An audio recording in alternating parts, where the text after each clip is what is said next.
they have to put in the Okay, we're title good. of it. We're good. All right. So I'll kick this off and introduce Melissa and share the format and kind of set the tone for the chat tonight. So first off, I want to welcome Melissa. Everybody knows her. She's Alan Watt's wife, and she's been kind of continuing on a lot of his messaging, keeping the website up, doing videos and interviews. And we were really lucky and appreciative to have her tonight to come to Telegram and chat with us also. Melissa, thank you for joining. And so we had some kind of talks about how we'd handle this chat ahead of time. And Melissa wanted to really just get out there and introduce Alan Watt to those who may not have known him in the past. That was, Nada John has been on a mission for the past couple of years trying to get Alan Watt's message out to Telegram. A lot of people know some of these other people that do videos and tell what's going on behind the scenes, but not everyone got to experience Alan Watt. And a lot of people, we think, related to him because he seemed really genuine. He didn't seem like he was raising militias or trying to get you to subscribe to this, subscribe to that. He was just putting information out there and challenging his listeners to go look into this stuff. And I think that resonated with a lot of people. When we talked about this at a time, he had a lot of fans in the chats we were talking about. They were really excited to have this opportunity. So with that, we're going to let Melissa talk for as long as she wants, 15, 20, 30 minutes, even longer if you want. She said she could talk. He's got an open mic. So after that, we'll give it over to Q&A. And everyone who's muted now, we'll ask you to raise your hand at that point, and we'll go in order of the hands raised when we open the Q&A, and then we'll have you guys do a Q&A. And if Melissa's still around and we have a chat going, we can just open up everyone's mics at the end of the show and just kind of free flow it. But before we start, I want everyone to know we have a couple of moderators in here now that you're in a voice channel right now where we're having this chat. There's an associated chat group where you can type in messages. If you don't want to talk, but maybe you do want to ask a question, join that chat group or make comments during whenever you want. So it's linked in the channel now. It says, I think it's Open Logical Mind Chat, or you can click at the top of the channel, left click it, and then there's a discuss button. And that will take you into the chat section where you can type and ask questions or leave comments. So everyone, while we're waiting, go ahead and join that. And we'll be monitoring that and we'll be raising those questions. So everybody, thanks for coming. And everybody who set this up, Rosh with the channel, high five, bud, Nada for getting this all set up, Zoe, Kurt, Internet, thanks you guys for helping moderate. So with that, I'll get it over to Melissa and let's rock. Okay. Hi, everyone. Thank you for inviting me. I appreciate it. I'm always happy to talk about Alan. And I just received a letter yesterday from a longtime listener, someone who's been listening to Alan since probably 2005, 2006. And his name is Prince. And I'm going to tell you a little bit about him because I just love Prince. He is 75 years old and he lives in Las Vegas. He's been married since high school to his high school sweetheart, has a family, was a chef for many years, didn't really have an education. School just didn't click with him. And so eventually he discovered that he liked to cook. And so that's how he made his living for years. He's written to Alan for years and years and years, and I always loved to get a letter from Prince because he's just short, sweet, right, straight to the point. But most importantly, he really seemed to get to the heart of the matter of what Alan was saying. And I don't know if I said this, but Prince is a black man.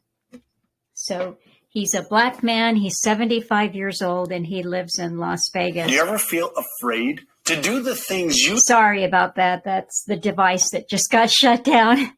So here is the little letter that I got from him yesterday. Everything is a front. People must change into the individual. The very things that enslave you, we buy. People must change themselves. Their role in this world agenda. Everybody, everything is a front. We are a front. The war is on the individual. The power is in the mind, that part of the brain we have been trained not to use. You cannot fight this war with tools given to you by them. Electrical devices, computers, the web, internet, TV, cell phones, and on it goes. Nothing is shocking. It's all part of the plan. So that's Prince. He's always got something interesting to say, but he touches on really the heart of what Alan was saying for years and years. And he said it in a lot of different ways. And he covered, kind of the capstone, if you will, of the pyramid, or at least what we're allowed to see. But he always came back to the idea that the war is on the individual and you have to be your own champion. And you've got to somehow wake yourself up out of the slumber of, television, internet, whatever, land of Nod, and start asking the right questions. And once I heard him on an interview, and this was before I met him, I heard him speaking to someone, and he gave this kind of an illustration of what it was like to wake up or to come out of the matrix. He said, you're a little chick in an egg, and you have to, inside of the egg where it's completely dark, you have no help and you don't know what's going on, you've got to peck your way out of the egg. It's up to you to crack the shell and come on out. And I don't, I probably mess that up a little bit, but that's really the heart of the matter, is that we can't wake other people up. It's an individual journey. What you can do, what I always thought that Alan did, was point the way. He could demonstrate in a way, almost even model what it was like to be fully human and fully alive and to be conscious.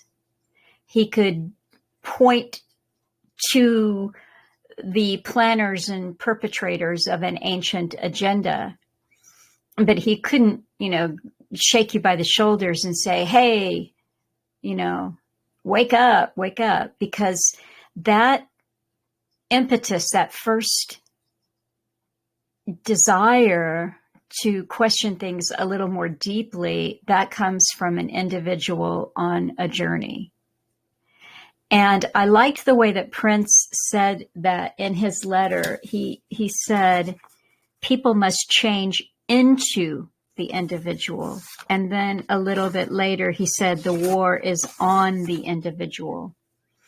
And so that the way that he's characterizing it would be exactly the way that Alan would have put it, although he never used those exact words. But the idea is, once we look around and we see everything that is being done to us on a daily basis, and it's horrific. And you can give countless examples of the horror show that we live through.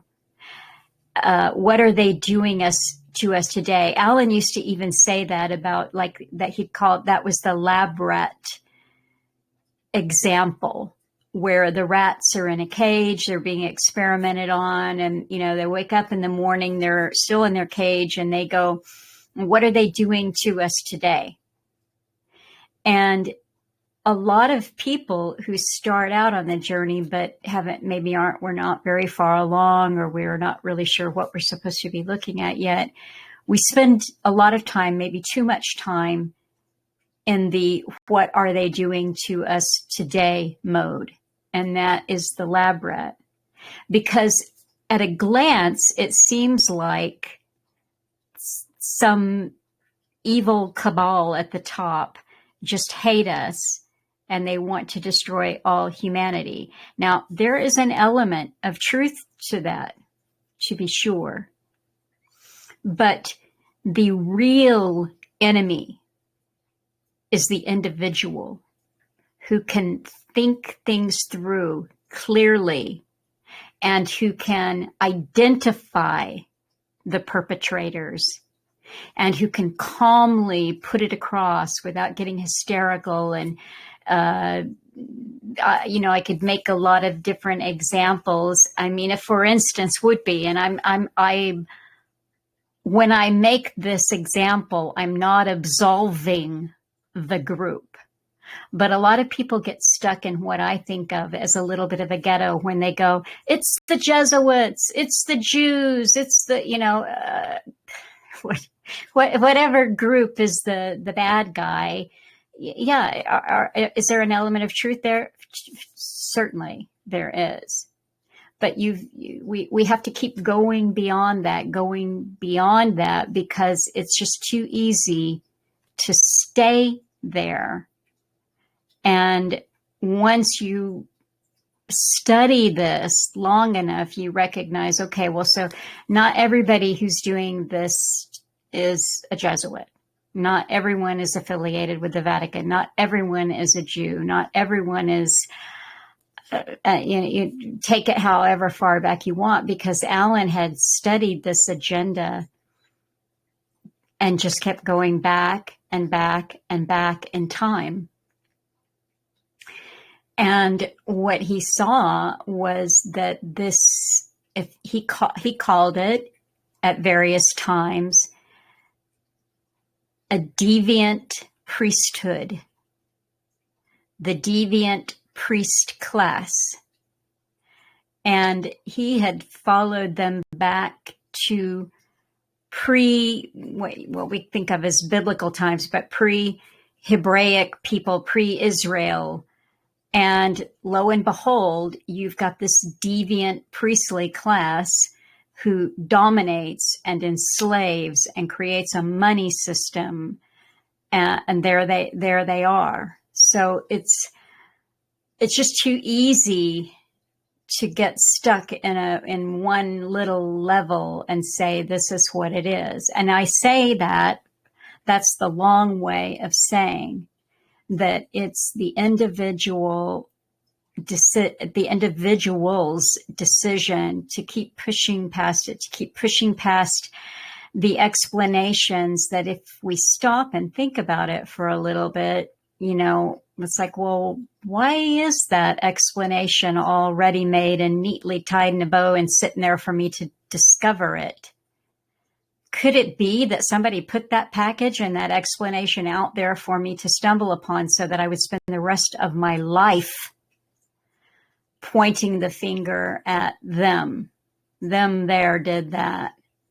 And so another little pointer that Alan would give along the way to the idea of becoming an individual is, the man or the woman in the mirror.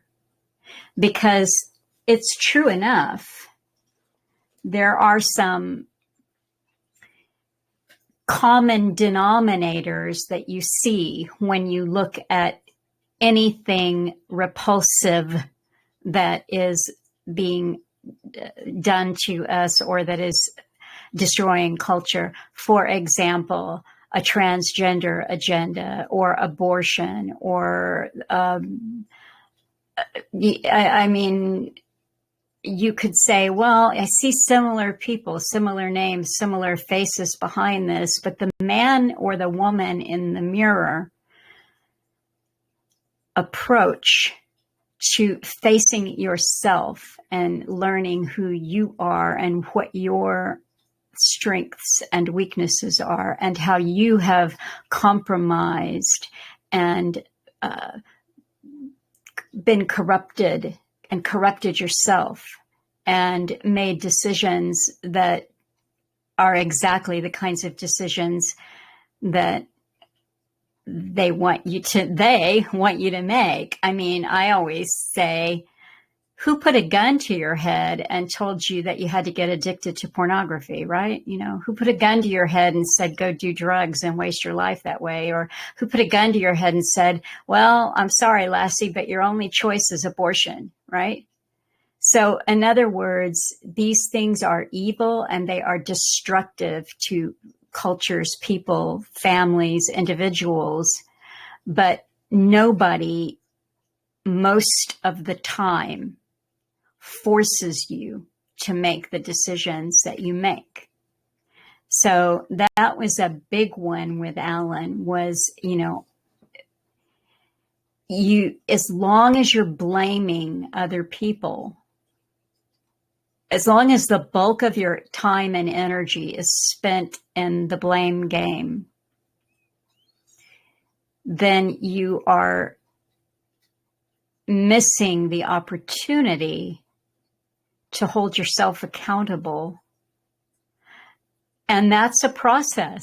That's a process that can take a long time, but it's very liberating, for lack of a better word. It's very liberating to understand that we are all complicit in the purchasing and wearing of our chains. So Alan was a unique person. He was really, really bright. His parents were definitely what you call blue collar or poor people from Scotland, and they just had various kinds of things that they did, you name it, to make a living. His father worked in the coal mines. Sometimes his father took in laundry, and there's a good movie about the Scottish laundry world, the world of washing. I can't remember what it is right now, but it's a very physically demanding job when you've got to boil your own water over wood and, you know, wash it and wring it out and hang it up to dry and that kind of thing. But mostly he was a coal miner. And his mother did house cleaning, and she was an usher in a movie, a theater. And that was certainly part of Alan's early education was, you know, he got to see a lot of movies because for years, even if his mother was like cleaning houses during the day, she might be taking tickets at night at the local cinema. So he got to see a lot of movies that way. He also was a voracious reader. But he was just different, and that attracted attention in his really small town in Scotland at that time. But he needed to know. He wanted to know why things were the way they were. And one question that he had early on, and I think this was a biggie for him, he said that if he watched his parents fight, they were fighting about the same thing that his friends and neighbors' parents were fighting about. It was always money. And so he started to ask questions, you know, what is money? Why do we have to have it? Where does it come from? Why does a worker in my town who's a framer, why does he make the same money that a framer in some part of England makes? In other words, it's a fixed system. It's really kind of like a feudal fixed system. So he had a lot of questions. And then he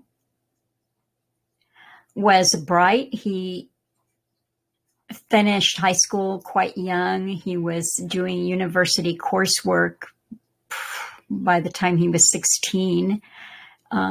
He blazed in and out of that, did some medical school specializing in psychiatric medicine.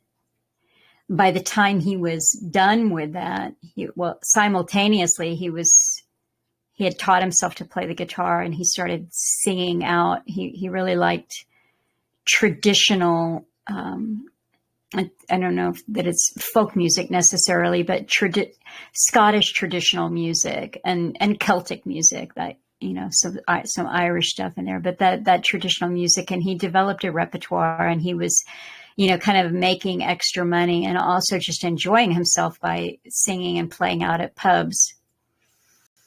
Gets through with the education and knows that he's not going to be able to cut it in that world.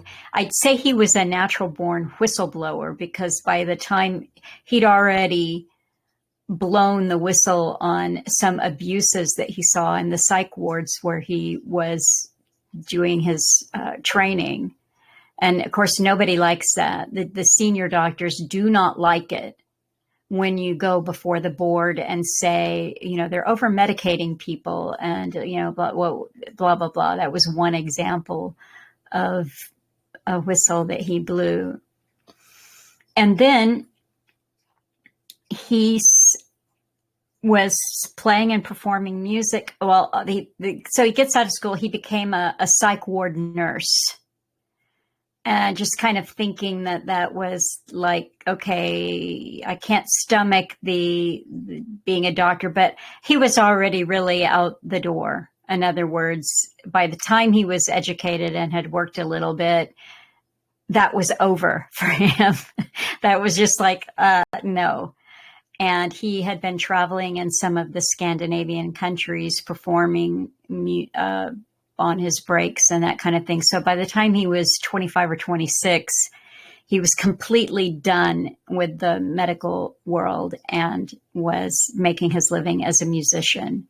And he performed solo, and he performed with bands, and he did studio session work, and he wrote songs and sold them. And he did that really strongly for more than a decade. Ended up in his probably early to mid 30s moving to Canada. And mostly that's because he saw that the entire, what they call Great Britain was just completely under the thumb of socialism. It was a hopeless situation. And there's one thing, I never said this to Alan, but I did notice it. And it was one of those things that could make you laugh and make you cry at the same time if you thought about it too much. But we lived in a really tiny house, and the basement, it had been improperly built. It was built into the side of a hill. There wasn't good drainage. It would snow. You'd get, 4 feet of snow building up in the wintertime. And once it started to melt, it was always going to flood the basement, always. And so he had all these tools, and 80% of the tools were upstairs in the house that we lived in, which was less than 1,000 square feet. So I used to say that we lived in a giant toolbox, which was true. It really was true. But one of the reasons why he had so many tools is because when you live under socialism, there's so much that isn't available to you.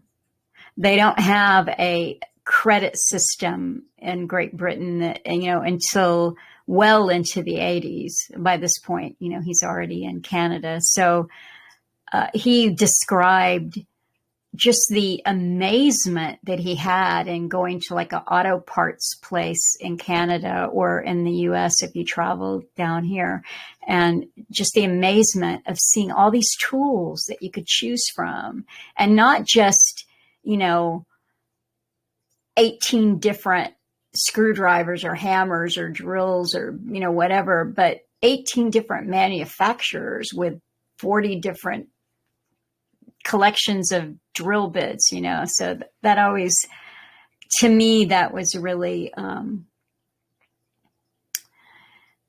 a window into what it would be like to grow up in those circumstances, because I was born and raised in the US and things are different now. But when I was growing up, my mother and father were not wealthy. They were educators, but they built their own home and they raised 4 children and they educated 4 children. I mean, you could do so much in the United States between World War II and 1985 that is unheard of now. I mean, my brother and I now live in the home that my parents built, and they're both deceased. And, for us just trying to figure out how to pay the property taxes, which tripled last year on us. And we fought it. We went down, and like a scene out of Kafka's The Trial, you're dealing with these heartless, they're not even human. They are like insects, these bureaucrats. And we had a rock solid case, and they're like, well, that might help you next year, but we can't count the sale of a house in your neighborhood of January of this year because this is when we, assess the values and blah, blah, blah. So America is not what it was when I was a youngster. But what Alan was telling people always is, America, or wherever you are from, it was never what you thought it was. It was what you were told. It was what the foundational myths said it was. You've always been sold a dream. And one thing that Alan would do that would, to try to get people to think about their circumstances, he would say a lot of people who say that they are waking up are really only reacting to the negative changes that they see in their lifetime at that time, as we are all being guided into the next pen. Because going back to the idea of the ancient priesthood, the deviant class, they always know many, many years in advance where they plan to take us, what's coming next. And so they are always preparing us. And so when we shake our fists because, property taxes are increased, or we're at war again with so-and-so, or, all what we're really doing is we're reacting to the dying embers of a system that's really already over. It's on the way out as we move into the new system. And I'm assuming I haven't been able to spend much time in your group, just had a few glances here and there. So if I say something that offends you or that doesn't line up with your way of thinking, I really can't help it. But the assumption that I am making about this group is that you are all disgusted with what you see around you worldwide, and that you see a total loss of freedom, and you are trying to help each other figure out why is it this way, and what is there anything that we can do about it, and what is that we can do. So I had suggested that the shock and awe, this first half of the Alex Jones, you all know who Alex Jones is, was always keen on having Alan come on his show. And I mentioned the other night to CM and George, not a George, John. What shall I call you? Yeah, John's all right. Maybe John. All right. John, sorry. That I was saying that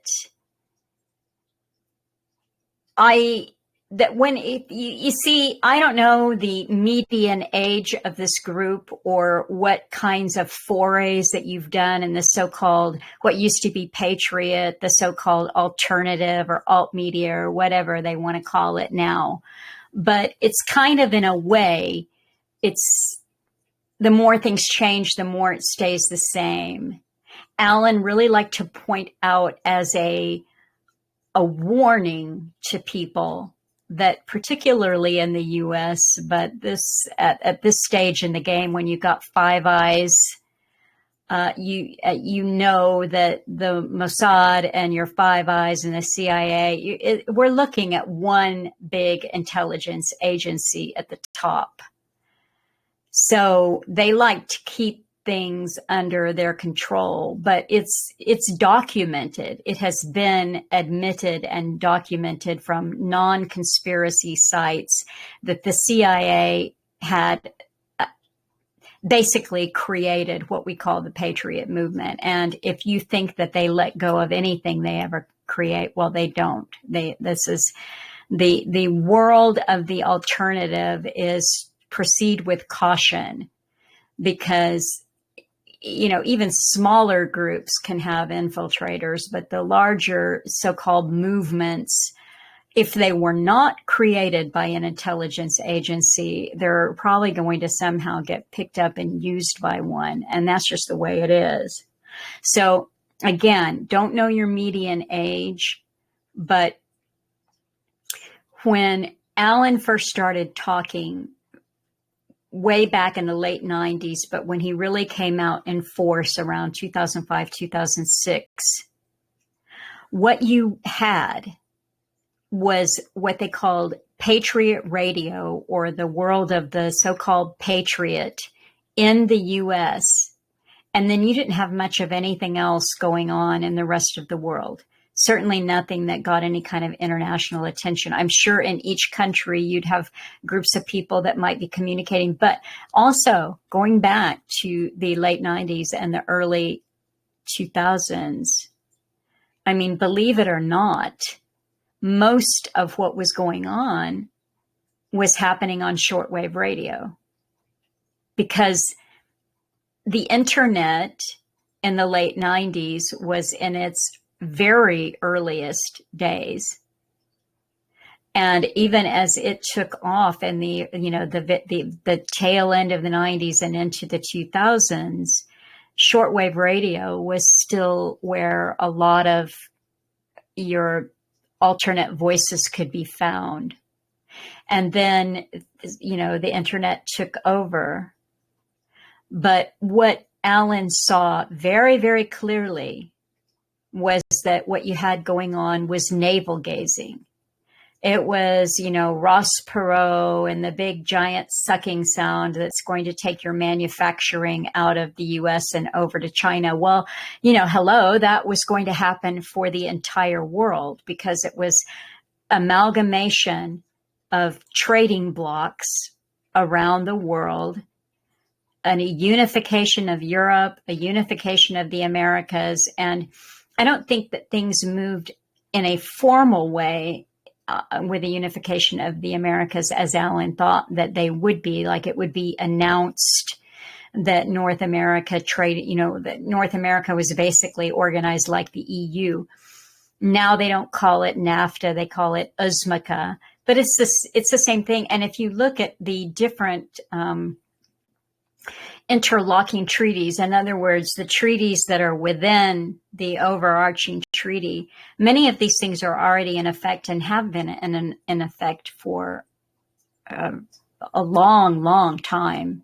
The World Trade Organization, with its multiple agreements, basically, to cut to the chase, most of you live in countries where you are dependent on China for everything, you know, and yet somehow China's still the big bad enemy, we're told, even though we can't buy aspirin that's not made in China or India or, you know, our life's blood in terms of manufacturing and being able to support ourselves as countries, that was offshored years and years ago.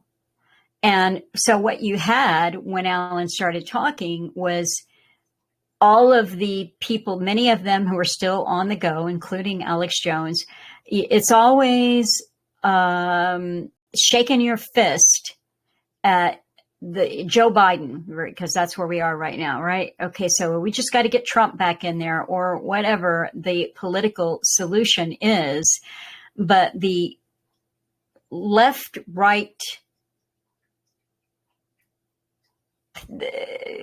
dialectic, the Hegelian dialectic, that's always at work. So whatever side you say, okay, well, I'm obviously on this side because that side is so bad. Well, eventually you're going to be synthesized and herded along into the direction, the next part of the sheep pen where they want you to be.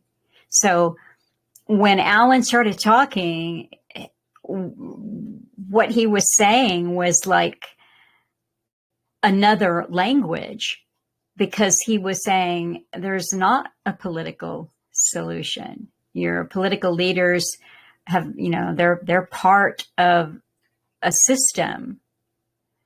And he would cite references. He would say, you know, Carroll Quigley wrote in Tragedy and Hope, and then off he'd go to give you the references for why he would be making that assertion. And what he was telling people specifically in the U.S., because as many problems as exist in the U.S.,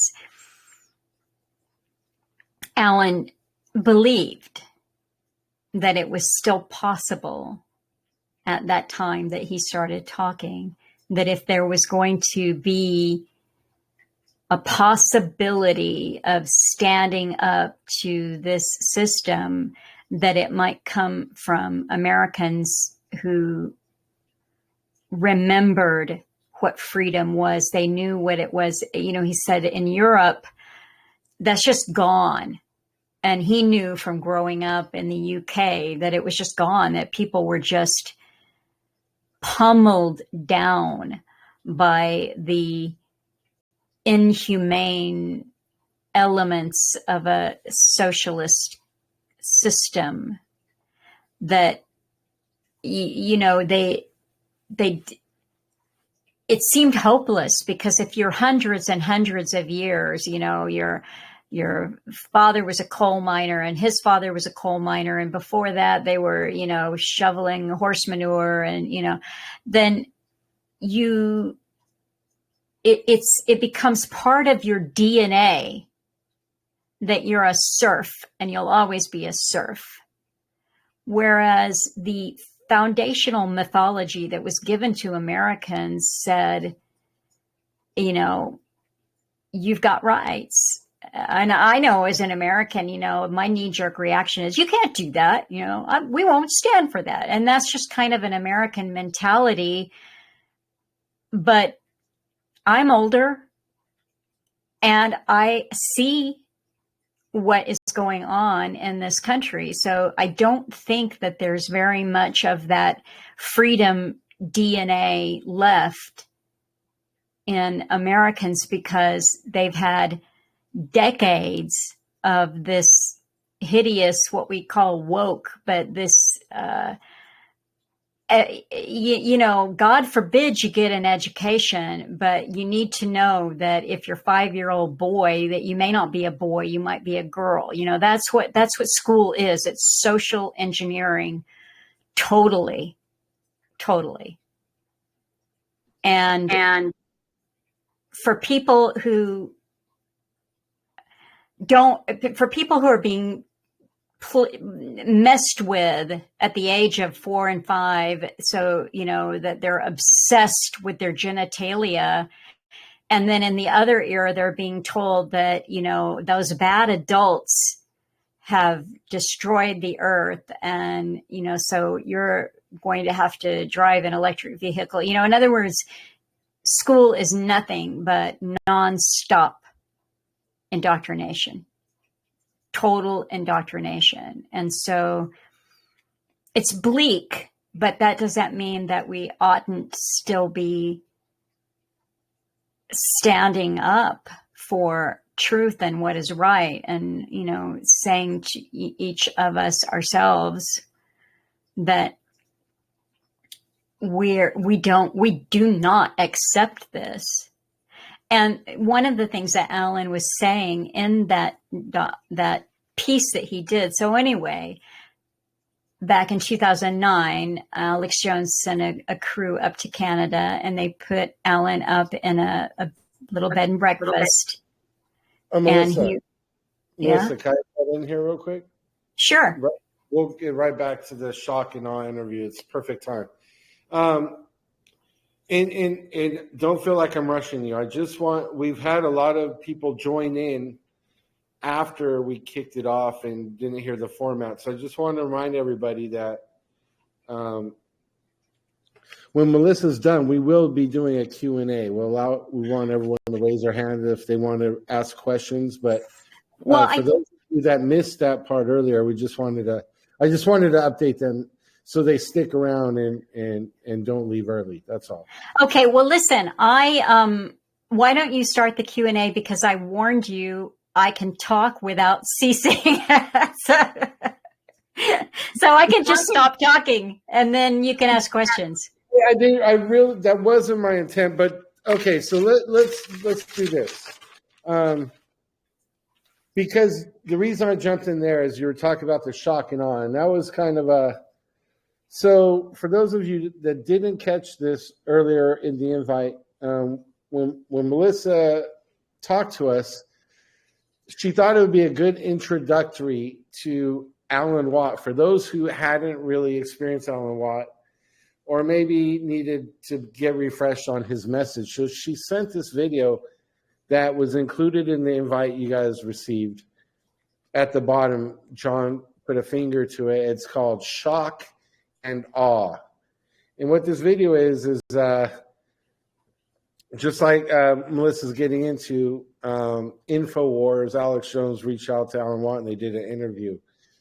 And so that's linked in your guys' invite. And I just wanted to remind people that they have this copy, Melissa, and you can please proceed.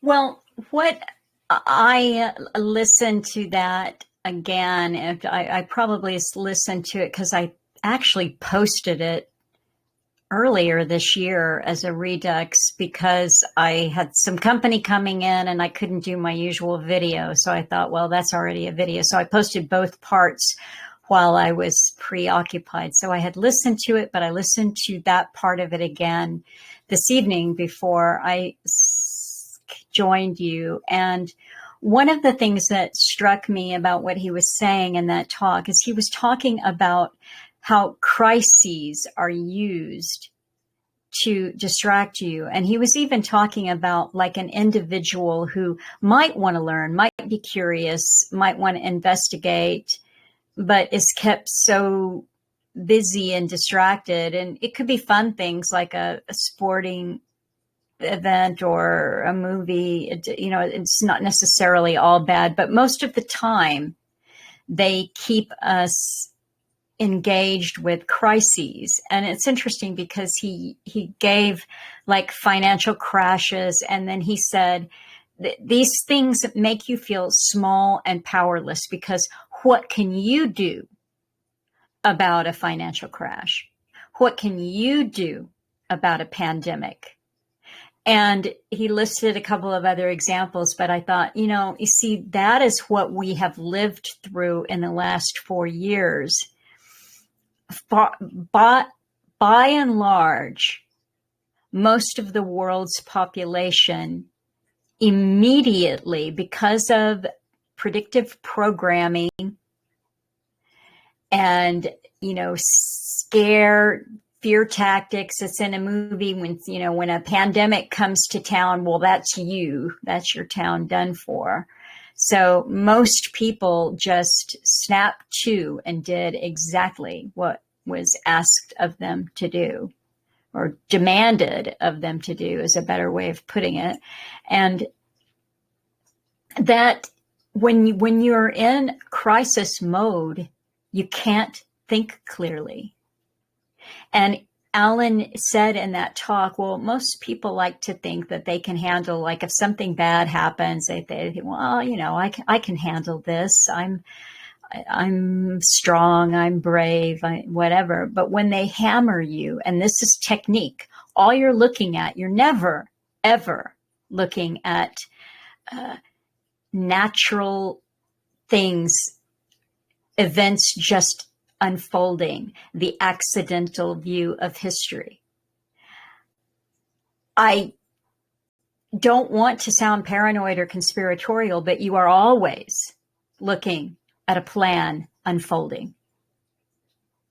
Alan said we're living through a script, and that's a good way of putting it. They don't, they plan intergenerationally, they war game.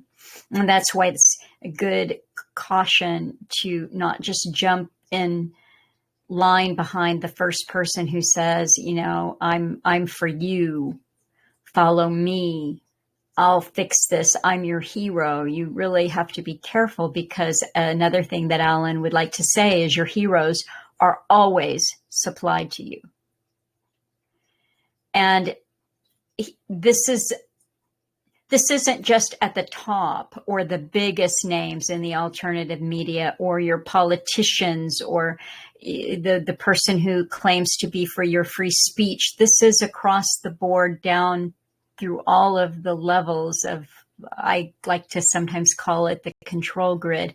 But that means that even little voices very often are compromised. And I think that the best antidote, the best defense is to know yourself, to really know yourself, and to have your own way of thinking and putting things together. It doesn't have to make sense to anybody else. You don't have to justify your thought process. You don't need approval, as long as you can make things make sense for you. Then you start to become comfortable just walking, to the beat of your own drum. That's, it's like, well, okay, if I'm in a minority of one, but that doesn't make me wrong. And that's a good way to be, because we're hammered all the time as technique.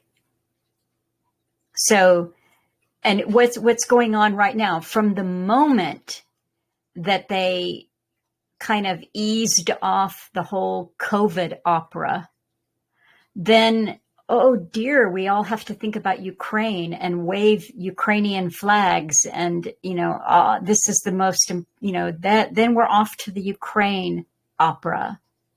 And now we've got the Middle East opera. And real people suffer. Real people die while we're led around by a nose ring, So don't join, for heaven's sake, don't join a group other than your little group here.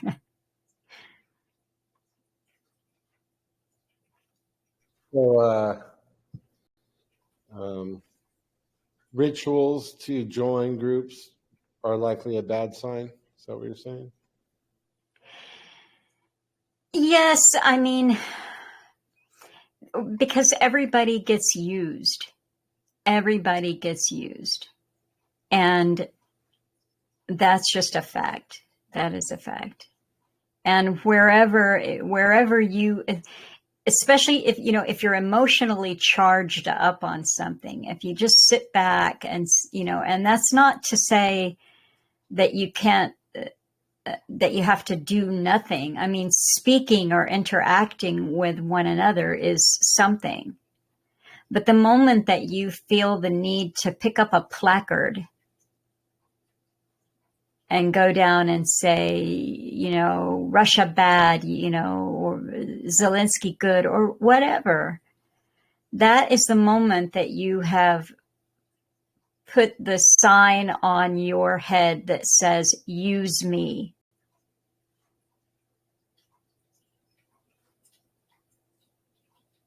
So anyway, like I said, I'm a talker, so I'd love to hear you all speak. All right. Well, thank you. Before we get into the Q&A, we already got people raising their hands, so thank you. Just want to remind people who joined late that we're in the Open Logical Mind channel where we're hosting this. So if you want to ask a question or leave a comment, but you may not want to talk in the voice chat, there's an actual chat going on right now, typing, where you can leave a message. It's called Open Logical Mind Chat. You can get there. There's a link to it in the channel here. Or if you just click at the top of the channel, there's a discuss button. Click that and you'll join the group. So just wanted to get that out there. And Zoe and Kurt are handling the hands who came first, and I'll introduce them. Or you guys kick it off. I'll sit back. So I think MX. Oh, sorry, go ahead. Yep, I was going to say, I believe MX was first, so I'll go ahead and unmute you. Thank you, guys. Hey, Melissa. So you are right. I agree with you about don't join groups, don't make them big. I am part of helping people learn about true history, what has happened, and Alan Watt has shared so much more than I could even think about. And my friend, he's been doing this for maybe over 10 years, and he's into like the 1500s. He's like researching all kinds of stuff, but that recently happened to me where I'm sincerely not charging anybody, not looking for monetizing. I'm just helping people wake up and share the information. The United States is not the country, it's the corporation, and there's like so much more that I've learned. But I know that United States, USA is our country, and there's a way of living private like Alan Watt and you have, and I've experienced where people take advantage of you and use you for the information that you know. And I'm a searcher. I'm a mother, so I have to protect my child. Recently took her out of public school, finding out that they're really not teaching them anything. And I saw this a long time ago. I'm like, I just didn't know what I was going to do. And I'm like, I'm just going to do it. I don't know what I'm going to do and how I'm going to do it, but I did it. And she's been doing her own studies and learning truly how to live, how we're supposed to be living, as private individuals, learning trade, learning your own way of making a business, true history. I have someone that I'm learning with the true factual organic history that has been hidden from us. And I'm just, I'm just appreciative that I'm here, that I found you, and I saw that you guys are here, and that I'm able to participate with you. There is so much more, and I agree, and I appreciate. What I wanted to ask you is, when did Prince say that? When did Prince say that that it's a war on the individual? Because we started talking about that maybe a year ago. I'm wondering how long ago that was. Well, he just sent me that letter yesterday. I got that in the mail. But in a way, what he does when he writes is he kind of distills things that he's thinking about that Alan has said, but he's putting it in his own words. And I think one of the reasons, see, what you're doing, first of all, congratulations for taking your child out of public school and beginning the homeschooling process, because you gave her life and now you're saving her life, because it would be over if you left her in the public school without really constantly monitoring the situation. Not everybody can homeschool, but if you can't homeschool, you really have to stay on top of what they're being taught. So that's a great thing. But what I'm sure that you are learning by teaching others is that when you tell others what you're learning, you're also helping yourself, because the more that you share what you know, the deeper the lesson sinks in for you. And it's also when you begin to share, and you may have experienced this too, when you begin to share what you know with other people, then you see what your areas are where you're maybe kind of weak and you want to know more. And, just having people say, well, what's such and such about? And you go, well, I don't know that. So teaching others as you are learning is just, it's very excellent. All right, we're gonna go to the next speaker.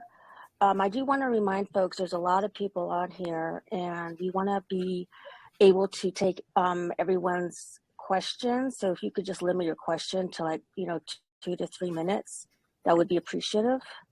I believe Internet, you wanted to ask a question?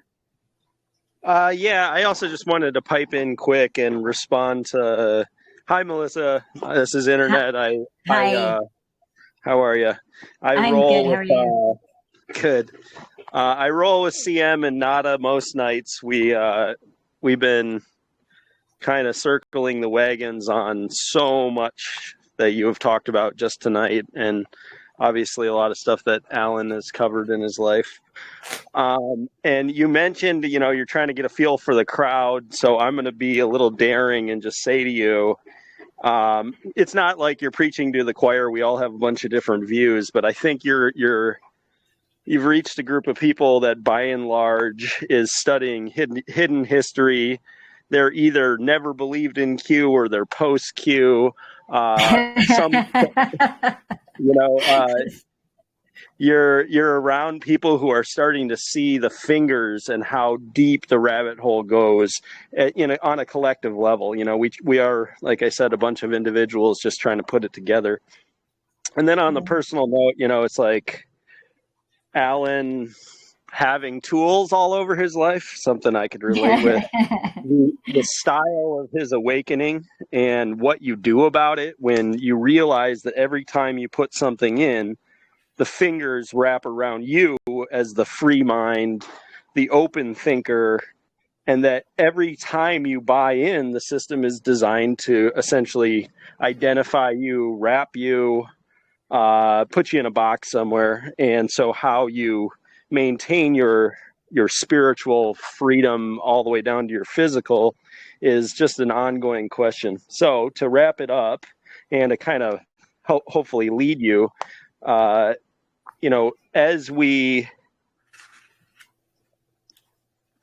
I think head into a time period where we're going to see more and more people just waking up for themselves, which is maybe 10 steps below everybody in this group.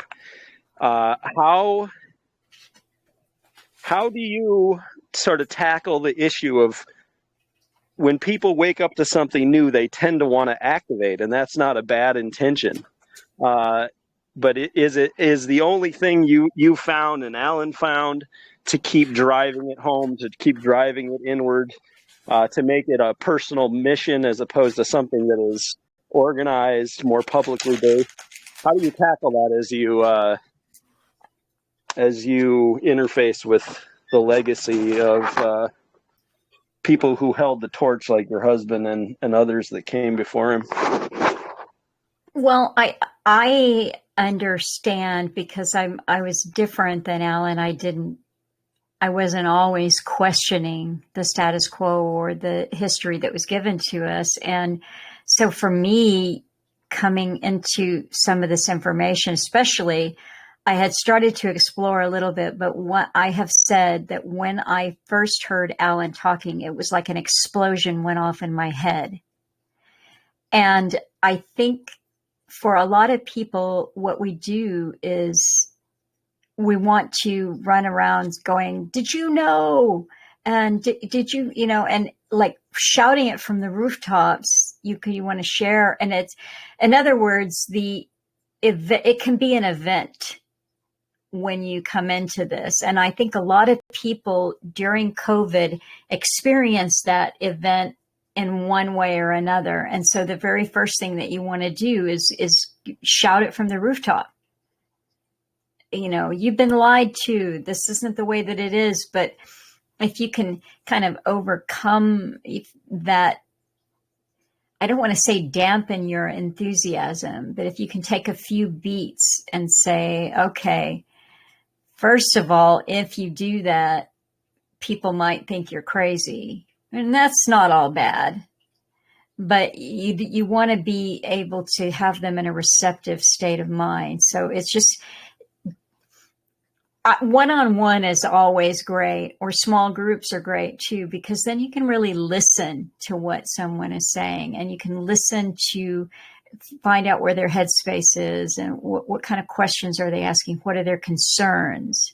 And then as you understand where they're coming from, you can just quietly supply maybe even another question that they can ask, or, here's something that I've learned, rather than dumping everything that you know on them all at once. And that was a caution that Alan always made too, is go slowly with people. You take your time. And you don't want to overwhelm people, because that is the possibility of sharing too much information at one time, is that they just shut down. And that's one of the things that he was even describing in that talk was, what does crises do? You become overwhelmed. So we don't want to be part of the overwhelming of people. We want to just, kind of calmly say, well, here's another way of looking at that, or have you considered? And I think asking questions of people is a good way to start, because right off the bat, you've engaged them. Even if you say, well, what do you think is happening? Who do you think is in charge? Why do you think this is happening? That gets them to stop and think, because unfortunately, and this is very sad, it makes me sad, but unfortunately, one of the strategies of this cabal is to make sure that we don't feel any kind of confidence in our own ability to reason and think things through, and we'll just sit back and let ourselves be downloaded with whatever propaganda they want to give us. So when you just go and kind of verbally attack people with everything, I should, I'm the pot calling the kettle black, because I just did that to you for 40 minutes. Like a kid. We invited you, Melissa. I appreciate that. So the sort of notion is that we just keep on trying to widen the view, I think is the idea. That's that, you really nailed it there. You did nail it. And with Alan, whenever I think about what he was doing, it's always taking the bird's eye view. Get above the fray, take the bird's eye view. Are you ready for another question? I think we had yes, I am. 2 hands. Maybe the Zoe's tracking. We'll start with Wispy. Okay. Hello. Somebody's got to unmute him. I don't have the ability. No, I'm trying to unmute him, but he won't unmute for some reason. Getting the same problem. Whiskey, can we ask you to leave the chat and come back in? We'll get you the phone. And then we'll go on to the next person. Rod, you had your hand up, but you no longer have your hand up. Do you want to go next, Rod? Let's take one from Dojo. Looks like he's got his hand up. So maybe Wispy will come back. Wispy's back, so let me try again. Still not working. Let's go ahead and do Dojo for now. So both Whiskey and Rod have left the chat. Go with Dojo. Okay, Dojo, go ahead.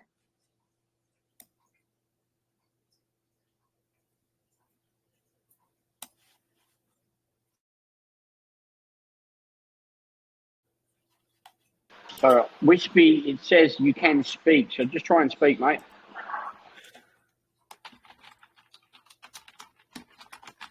And Dojo, you can unmute yourself, and you should be able to speak.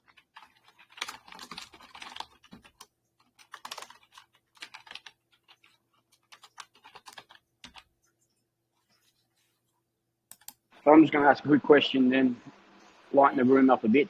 Is Alan Watt and Alan Watts, are they brothers? Pardon? Is Alan Watts and Alan Watt, are they brothers? Because they look like twins. No, I know.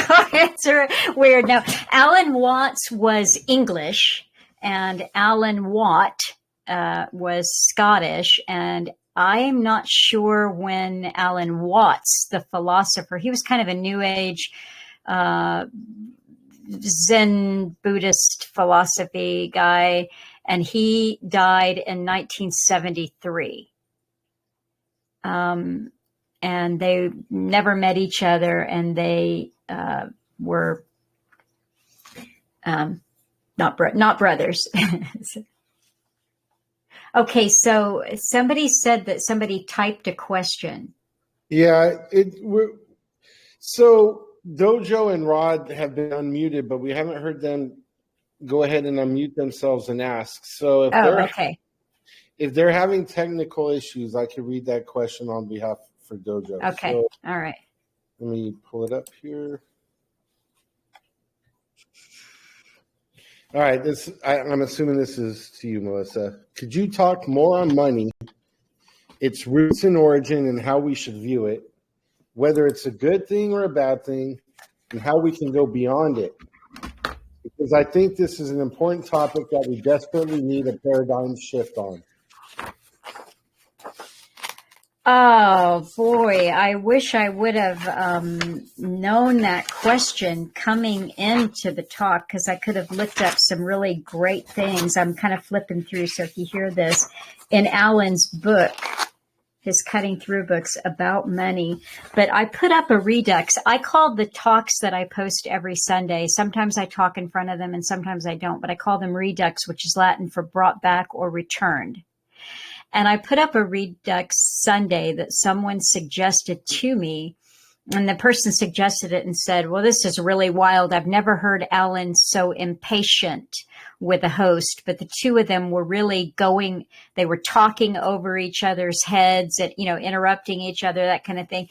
And sure enough, I listened to it. It was quite funny.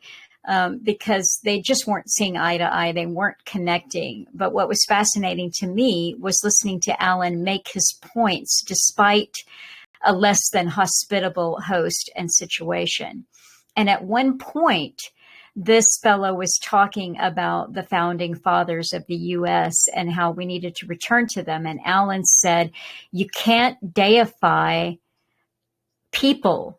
You can't deify a piece of paper. People want to make gods out of the founding fathers. They want to make gods out of a piece, the Constitution or the Declaration of Independence. You've got to get past that. And then he said something about the Bible. And then at one point, Alan was talking about how old this system was. And he said,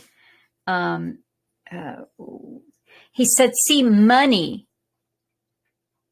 it started with the money system. He said, money is the root of all evil. And the host interrupted there, and I had to play this back like 3 or 4 times and really listen carefully. Then I had to go back to the transcript, which was also incorrect. I just listened to it because then, the transcript made it sound like Alan agreed and said, I'm like, no, that doesn't sound like Alan. Well, sure enough, Alan interrupted the host and said, no, money is the root of all evil. Money is the first con game ever invented. And some people on Rumble, they wanted to get into a biblical argument with me. And I just didn't even bother because it's like, Alan wasn't saying the Bible is wrong. Alan was saying, this is what I think. I think that money, not the love of money is the root of all evil. Because before you had money, you had barter. So to Alan, it's, and somebody's MX is saying greed, but Alan would disagree with that. He had the same conversation with the host on, what was that show that Jackie Petru, I can't remember the name of her show, but he had the same thing because she was talking about how money could be put to good use and it was the misuse of it and it was the usury and everything. And now Alan said, no. Long time ago, if you had something and you wanted, you had exchange, I've got a hammer and you've got a nail. I need some nails. You need my extra hammer. What are we going to do? And that you barter with things. Alan said anything is, it's possible to make anything money. So you have a lot of people. I see that the group has really taken off here. They don't like it. They don't like it. They want to defend money. But that was his point. His point was the moment that you introduce a money system, you introduce middlemen. The only way that you could keep the evil out of the usury out of the money system is if you had no middlemen. And people won't do that. They like the convenience of a bank. They like the convenience of a piece of paper or a credit that allows them to pretend that what they're trading has real value when it doesn't. So because of people liking the convenience of exchange, instead of carrying around a bag of hammers and a bag of nails, you're always going to have middlemen. Melissa, could I just add one point to that? Mm-hmm. You in people are raising their hand. I don't want to take their time. I just want to add, because you alluded to this earlier in the conversation, and I've heard Alan discuss this piece of it, and I go to it because I've looked into this and talk about it quite a bit. So you mentioned earlier tonight that this system was created by sorcerers, magicians, way back in time, right? This money system. Yeah. What I also heard Alan talk about is the intention was to create a debt slavery system through money. So the sorcery was needed because it's called Babylonian money magic, where they print money out of thin air. We talk about it all the time, but they've been doing this since Babylon. This is where it was created. They create money out of thin air to loan it out to create the debt slavery system. I've heard Alan talk about it. So I just wanted to add that to what you were saying because you hinted at it earlier. Yes, no, that's a very good point. Now, somebody in the chat room says, Honesty and Truth said, evil says, oh, no. The love of money is the root of all evil. Sounds like the serpent's typical manipulation. And I say, here. I would agree with that because here is the thing. Let's just say, for the sake of not arguing, let's say that the Bible is the word of God. Does that mean that it couldn't have been rewritten? That it wasn't rewritten down through time? Can't you just see a banker hiring a scribe to say, oh, no, it's not money is the root of all evil. It's the love of money is the root of all evil. Now get that in there. Write that in there.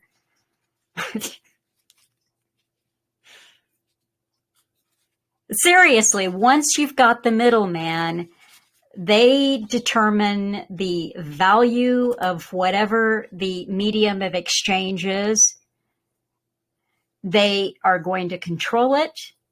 The moment that you say, well, it's just more convenient for me if I give you my money and you give me something that says I gave you my money and then we can all go trade. No, it's that there you've opened up the door and said, come on in.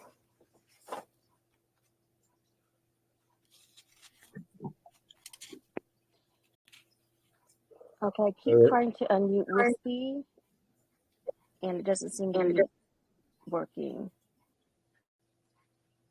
So let's go to Rod. You know what? I was allowed to, so something just happened.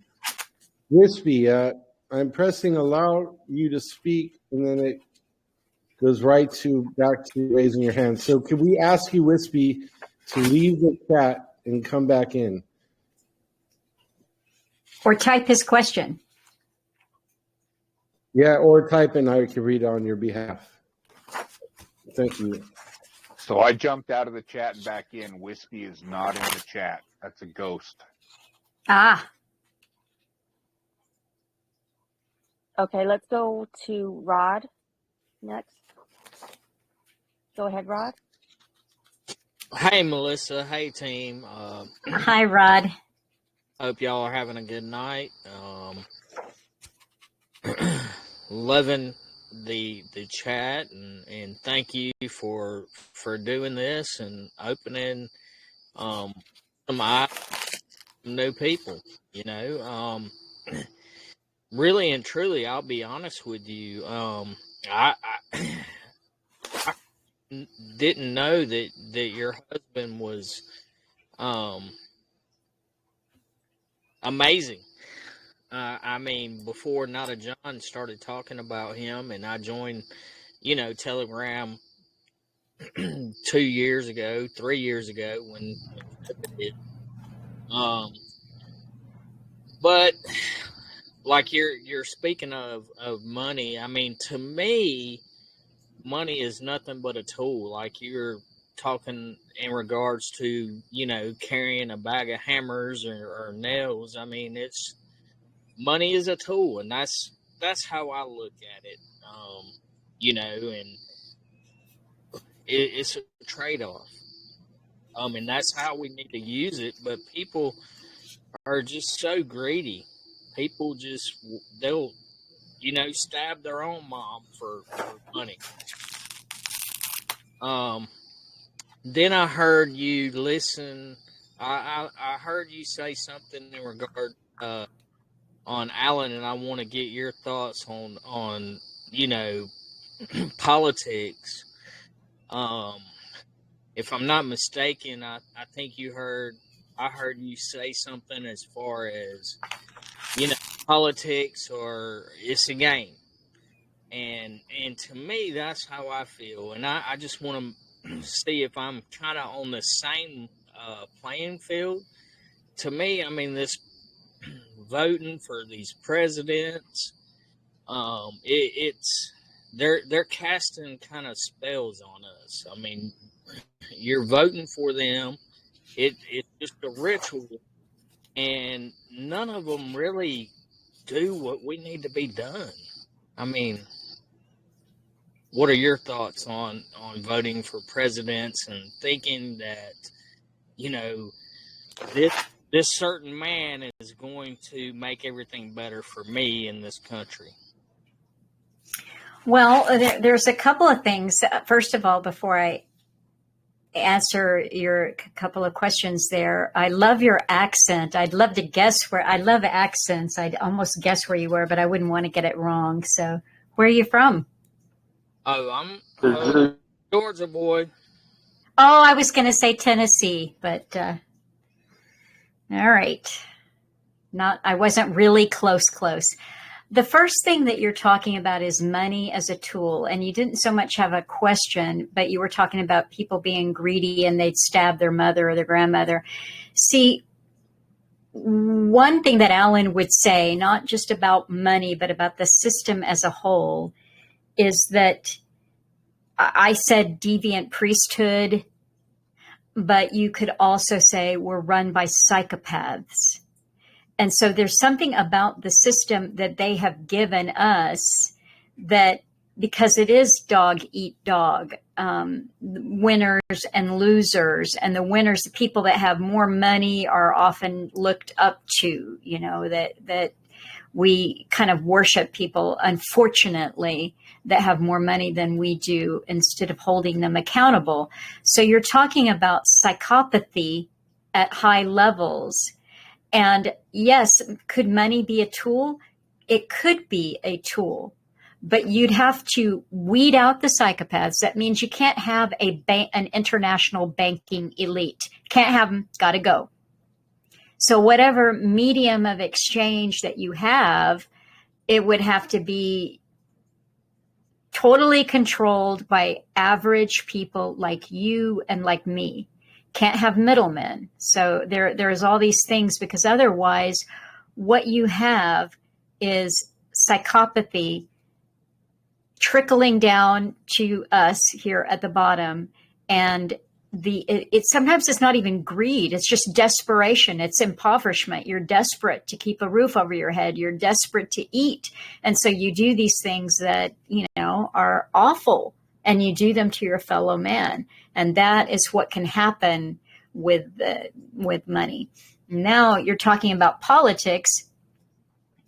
And I think one like fact-based thing that Alan would steer people to would be Carol Quigley's book, Tragedy and Hope. It's a really big book. We're doing the Tragedy and Hope book club here on Telegram, the Cutting Through the Matrix book club. But what he said when he wrote that book in 1966. Now, and the thing about that was he had access to the archives of the Council on Foreign Relations, which is a big non-governmental agency that's got their fingers in all the pies of governments, governance, international relations, all of that. And it's tied to its sister organization in the UK, the Royal Institute of International Affairs. So he knew what he was talking about when he said, all of your leaders have been chosen and vetted on both sides for at least 60 years. So if he wrote that in 1966, then you're going back to the early 1900s. So what he's saying is, it doesn't really matter if you vote for a Republican or you vote for a Democrat. And I'm sure the same thing would apply to any political system in any country, because they're all kind of tied together now with international plans. Both sides will be used. And I think if you sit back, if you can take the bird's eye, just for instance, on US politics, you can see that many of the things that took away our freedoms and our civil liberties were done under Bill Clinton, a Democrat.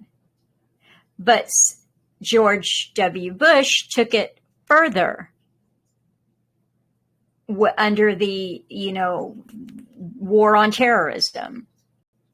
And then you can see what Obama did. In other words, it left or right, when you really look at it and you can take away, and you're not blinded by emotion or, well, my father always voted for Democrats, so I'm going to vote for Democrats. If you can get that bird's eye view, what you'll see is that no matter what they promise you, no matter how much they tell you that they feel your pain when they're trying to get your vote, and they're going to bring back American jobs, or they're going to secure the border, or they're whatever it is that they say they're going to do. If you look to actually see, if you not just what somebody said on the news or their campaign promises, but if you actually look to see what legislation got passed while they were in office, what you would see is a global agenda, inch by inch, moving forward.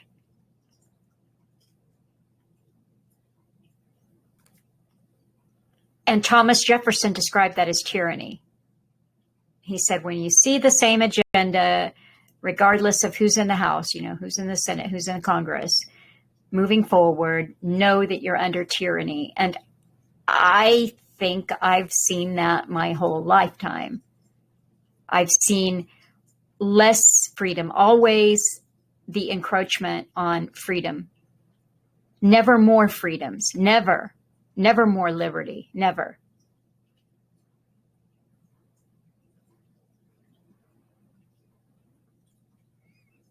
So I say don't vote. Yes, okay, Rod, what else?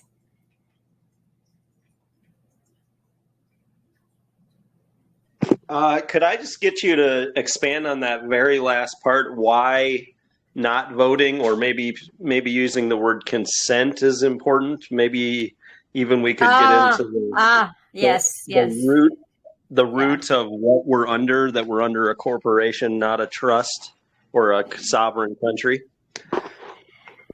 Well, consent is a very good, that's a good thing to talk about, because those at the top are into legalisms. So how in the old movie with Al Pacino, The Devil's Advocate, how are they going to win? By a battery of lawyers, always lawyers, or it's Talmudic, you could say, or Talmudic is not good. It's Pharisaical. It's legalisms. So they play by their own rule book, and their rule book says that they always have to have our consent. Now, I don't know why. It's because it's their game. So when you vote, you're definitely giving your consent. But even if something happens and you don't speak out against it, or they announce, let's say, for instance, they announce that all gas burning vehicles have to not be manufactured after the year 2030, which they've already said in the state of California. And Biden just this last couple of months ago came out with a sweeping new set of environmentally zero carbon ideas. That I shouldn't say ideas, this is legislation. So when you don't just, up in arms and go, no, you're not doing that, then you've acquiesced, you've given your consent. And that's how they play this game. So we must always be dissenting, not consenting.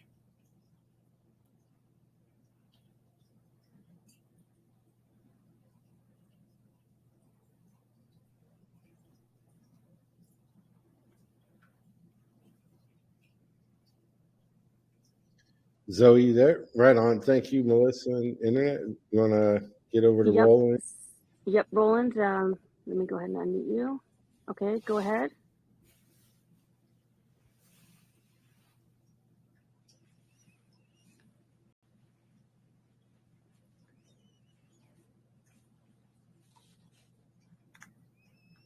Okay, what happened to Roland? Do we know if they have to join the chat, and that's the problem we're having, is that we have people who are not joined on this chat? Because for sure, Roland's voice needs to be heard by Melissa, the famous Roland accent. Yeah, he's back. So let Okay, Roland, you should be able to speak now. Well, I was trying to print this, but I couldn't put it on the wall. Somehow I'm banned on Telegram for it. But the script part is where I wanted to comment a little bit. So I agree with you. And we have noticed what you were just pointing out, that they all play in one script, no matter which side wins.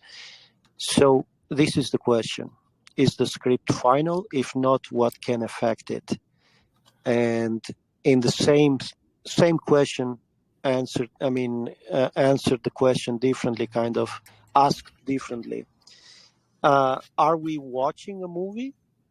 Are we playing a movie? Or are we editing a movie? Are we the directors of the movie? Or are we doing all three at the same time? How to experience all of this? Because if you experience it on one point, you can get depressed. All we are saying is negative, powerless, they're using us and all that. So what are the tools to best handle this experience we're having? That's an interesting question. I like that. I think that we must be participants. We have to be participants. It's not, so I don't know if, if we can call it directors, but you've got to be awake to what's going on so that you can participate. That's the first requirement, is to know what's happening, and then you can participate. And I think how you do that is an individual. That's what the individual finds out, because I'm not big on joining the group. I think that individuals can meet together and they can share ideas. But the moment that you say, well, we have to have a majority, or we have to have enough people to go along with this.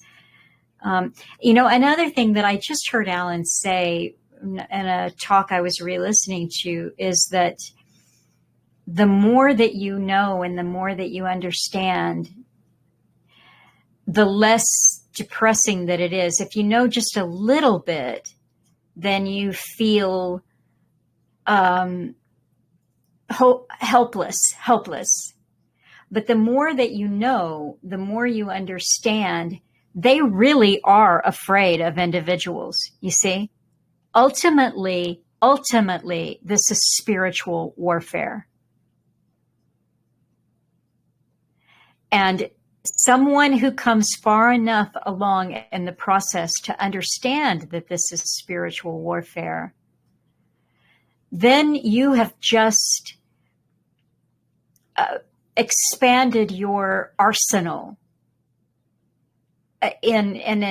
by orders of magnitude. And I know that.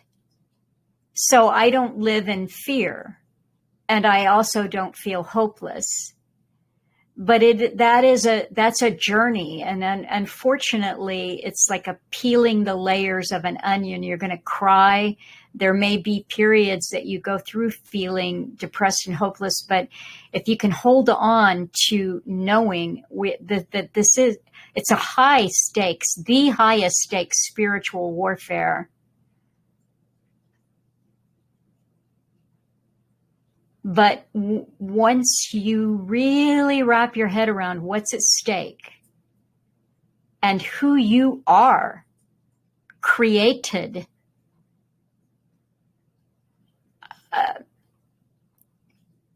nobody can take that away from me. Do you see what I mean? I'm free in my mind. I will always be free in my mind. That cannot be taken from me.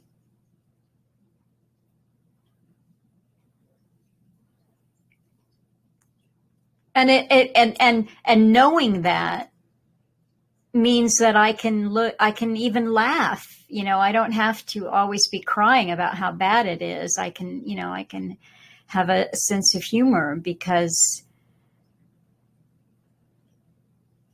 like I said, in spiritual warfare, if you know what's at stake, you've got a pretty vast arsenal. So you got Dickspiracy. Did he say he was jumping up? DK, not DK. DK there. I don't know if I answered Roland's question, but I just, I don't fall victim to depression. Just don't do it. Just don't let yourself be overwhelmed. Take it a day at a time. Take it a little piece of the agenda at a time, and always be looking for the bird's eye view. Come up for air regularly. If that's like playing with your dog or going for a walk or looking up at the stars, if you can still see them for all the chemtrails, that they do during the day. But what I'm saying is come up for air, because it's there that you can really appreciate the miracle of creation.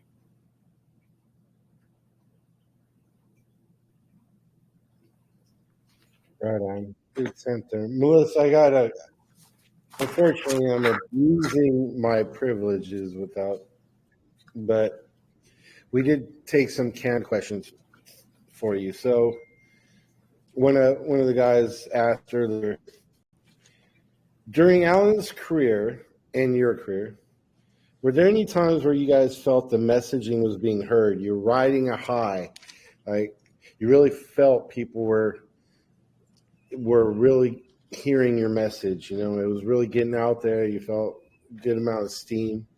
Maybe it wasn't your intent.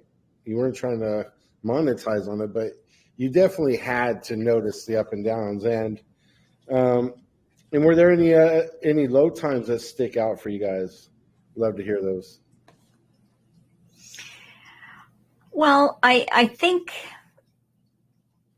in the very early days, let's say between 2006 and 7 and maybe 2011 or 12, it was very clear to Alan that he had an impact on what other hosts were talking about, how they put things. In fact, he even said this. He said, people have to stop. They had to stop navel gazing. They had to stop talking U.S. politics all the time, because here I was. So in other words, he knew his worth. He knew his value. He knew that he had taken what they called Patriot Radio, turned it on its head, made people have to stop just for a window of time having to talk about politics and look at the bigger picture. And I'd say if there was a downside, the flip side of that would have been probably the 2016 election cycle. 2016 was a very hard year for us personally. Alan was hospitalized with 3 different illnesses at one time. We both thought he was a goner. He was very, very ill, and he was on strong medications for many, many months after his April hospitalization in 2016. And his, our dog, but really, his best friend, Hamish, died in September of 2016. And then you had the culmination of that election cycle. And I think it was looking around at all of the Patriot Radio and the fact that places where he had been a guest over and over, they were doing Trump, Trump, Trump, Trump, Trump, Trump, Trump, Trump, Trump, Trump, Trump, Trump, Trump. It was awful. So it's like you've spent all of these years and you think you might be moving people just a little bit, but the it's like they forgot everything he said and they went back into, Donald versus Hillary.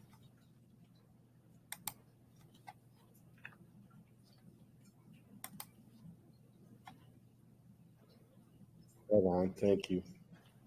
Do we have any other questions? I had a couple more canned ones from the team. Anyone else? Dojo had a second part of his question. Is he still with us? Dojo? There you go. G'day, Melissa. Good to hear your voice, and thank you for coming on here to talk about these things. Yes, it's my pleasure. Thank you. Yeah. I guess the first thing I really wanted to say to you was that does Alan ever get confused with the other Alan Watts? And what is your opinion of him? Of Alan Watts? Yeah. There's this other Alan Watts that for some unknown reason, when I first came across the term Alan Watts, it always led me to that Alan Watts and not your late husband, Alan Watts. Well, my Alan didn't have an S on the end of his name. It's just Watt. But here's an interesting thing about that is that right as Alan is really taking off with popularity and he's doing the circuit on lots of other shows, 2006, 2007, that is when the internet just seemed to all of a sudden get bathed in thousands of Alan Watts videos. Those were not there when I first started listening to Alan back in the beginning of 2007. Those Alan Watts videos weren't all over the internet. So that's an interesting thing. And I always strongly felt that that was, warfare from the top. So there's that. I can't speak that much to what Alan Watts said because I was on my own journey and I had already satisfied myself that Buddhism and different forms of rehashed Hinduism and the New Age and the kinds of things that he talked about, that was a dead end. I had already determined for myself that was a dead end. So I haven't really listened to very much Alan Watts. I would say that I know what he talks about. I know the kinds of things he talks about. I know the kind of people he hung with. I know the people he influenced, like Timothy Leary and Baba Ram Dass and many, many California New Agers of that era. And I can see the fruits of that kind of rehashed Rosicrucian, Madame Blavatsky mishmash of, and really what you're looking at there is a form of the deification of man himself. That's how I see it. But I'm not really singling out Alan Watts when I say that, because by the time he was really on my radar, I was over any interest in investigating those kind of things. Okay, yeah, that's good. That's a good background to know, because I only came across Alan Watts, like your Alan Watts, during COVID, and then by then I think he was already on the decline health-wise. So I haven't really gotten into too much of his content, but yeah, that's what I would say about it. But the follow-up was just to my question on money, and I think the basis of the money system that we're in is there's a foundation of land ownership. It's a foundation of land ownership that gives rise to the system of money, or vice versa. Because when we look at the title deeds of the land ownership in the West, it always states that it's Crown land, particularly in Australia, which is where I'm from. When we Mm-hmm. buy our land, on the deed, it says Crown land. And then Mm-hmm. so my whole thing is that I've done the calculations, and if we take 13% arable land, which is the figure that they gave us, and we divide that by 8 billion people, it works out to be 2,300 square meters per person. And my idea would be, in order to have a paradigm shift away from money, I would call it something along the line of land-based currency. So we would be entitled to our plot of land from birth, to which our parents would be custodians. And then as we grew older, we would be able to spend that land on what we needed to survive. So i.e. a agricultural cooperative, a steel prospecting cooperative and that type of stuff.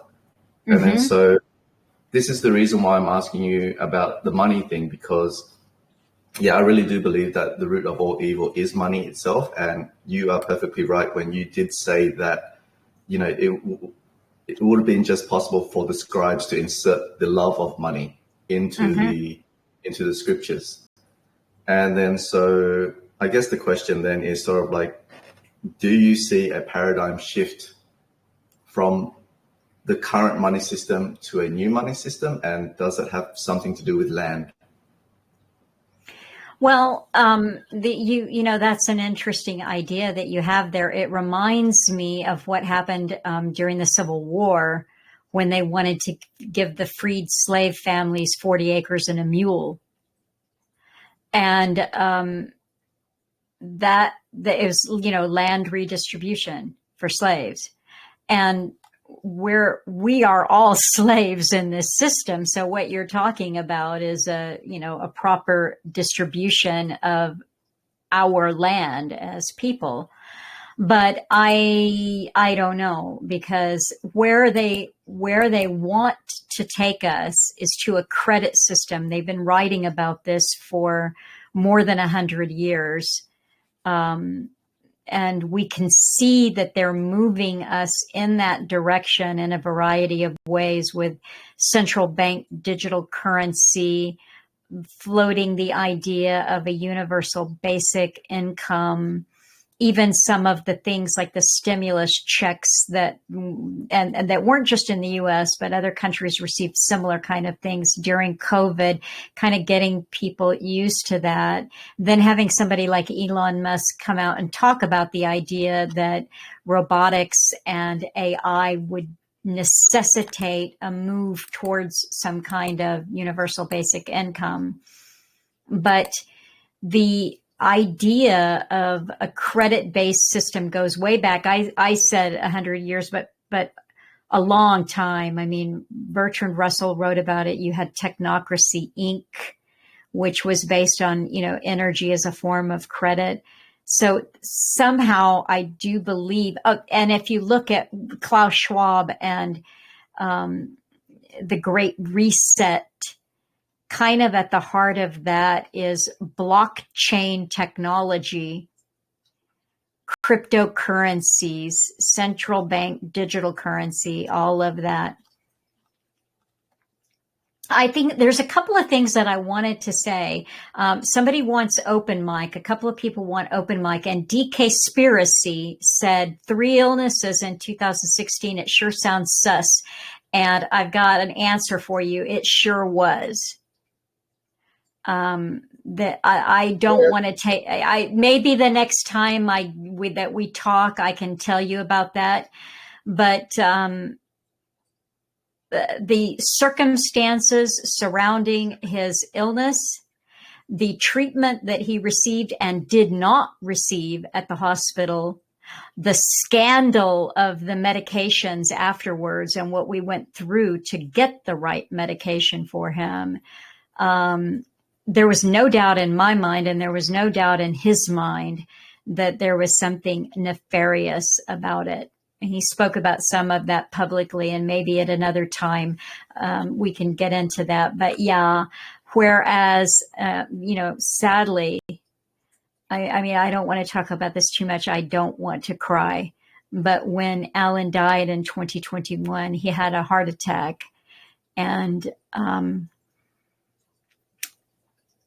he had lived with rheumatoid arthritis since he had booster shots to go on tour with a band back in the 90s and really didn't know what he was getting into there. And he lived with a lot of different physical ailments as a direct result of rheumatoid arthritis, which he was struck with about a week after the booster shot. So there's no way that was a coincidence. Ultimately, I don't think that I've never felt that his ultimate passing was other than a heart attack that was not brought on. You never know. I mean, my God, you never know. And I was trying to resuscitate him for half an hour waiting for the ambulance. You never know. But what happened in 2016? No, that was not right. Sorry for jumping in, Melissa. You speak about this in your podcast, in Reduction, in your, in the early days. So yes, I did. I did. I did not go into very deep into the 2016 illness, though. I didn't. Yeah, that's a whole can of worms. It was an incredible story. Having the doctor refuse to give him the medication that he needed. We had to wire money to Thailand to have it sent here. They confiscated it at customs, even though it was not a class 4 or restricted drug at all. Somebody going to Thailand had to get another order, smuggle it out, get it to the UK, send it. I mean, it was really crazy. So the whole thing, start to finish. He was also followed. You were saying something about helicopters flying over your property and things like that. I don't know whether you want to speak about that. Yeah, that particular incident, that incident happened before I was there, but it was witnessed by another friend of ours. But I saw things. I mean, I was there when somebody had obviously entered the home and they planted these crude, ridiculous lollipop-style bugs. But they left the door obviously jimmied with. In other words, they just wanted him to know that they'd been in the house. You see what I'm saying? So there were a lot of things, he was watched. There were, but what happened in 2016, I've hesitated, he talked to friends about it, but the whole story is just so crazy. It's like a movie, really. It is. You got some more questions, Zoe? Yeah. DK? I was going to say before. Go ahead. Go ahead, Zoe. I was just going to say before we get to DK-spiracy, I saw a couple of hands up earlier, but I don't see them now. So I just want to double check. If you still have a question, please raise your hand. I saw Zephyr earlier and Quintus. So if you still have a question, go ahead and raise your hand. And while you do that, I'll go ahead and let DK-spiracy speak.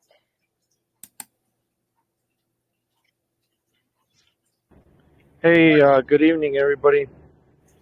So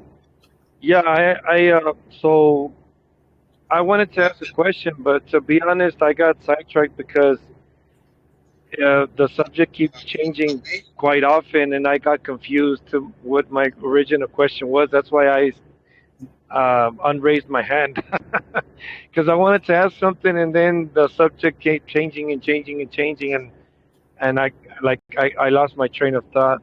But it was basically, I think it has something to do with the spiritual warfare aspect.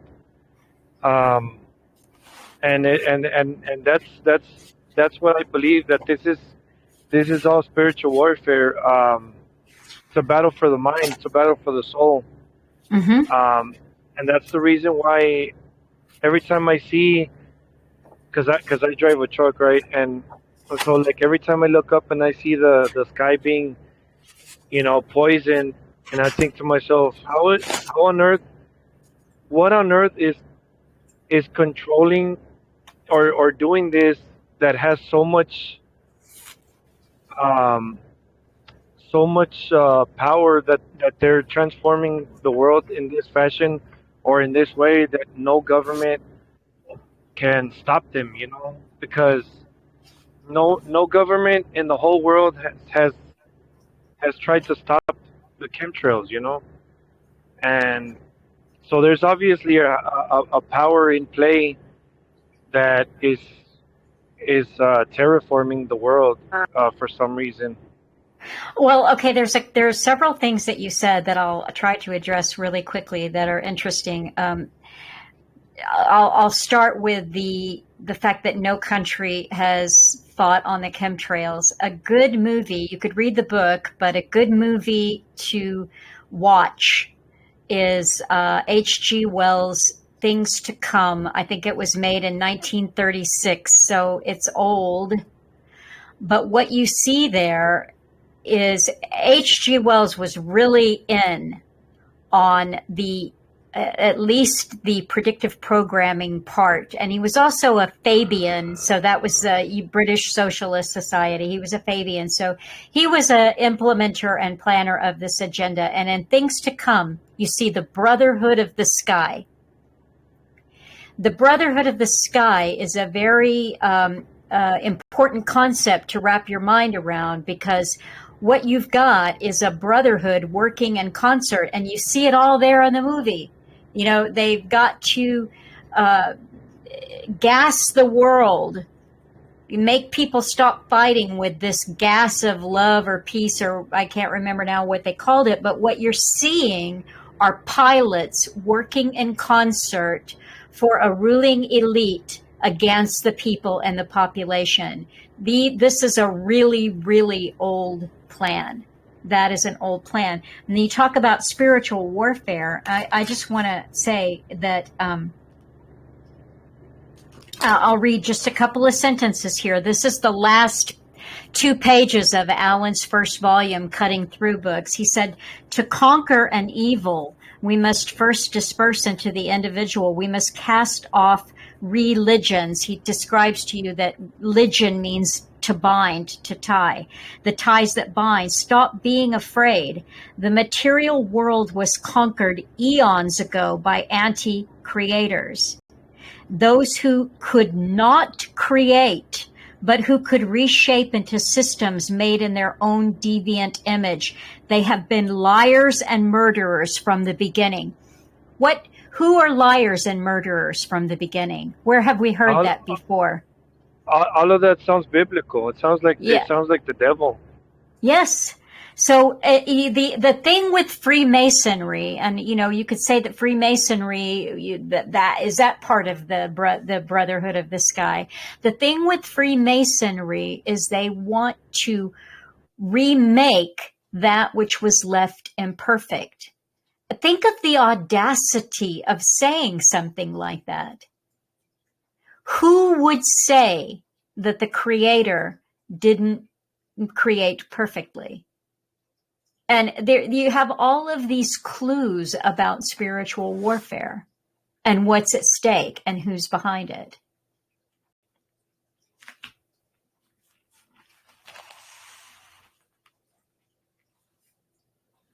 All right, great. Let's go to Zephyr. He's been waiting for a while.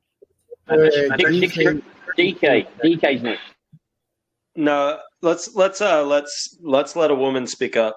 No. DK has been waiting. Let's not change the rules. DK, go ahead.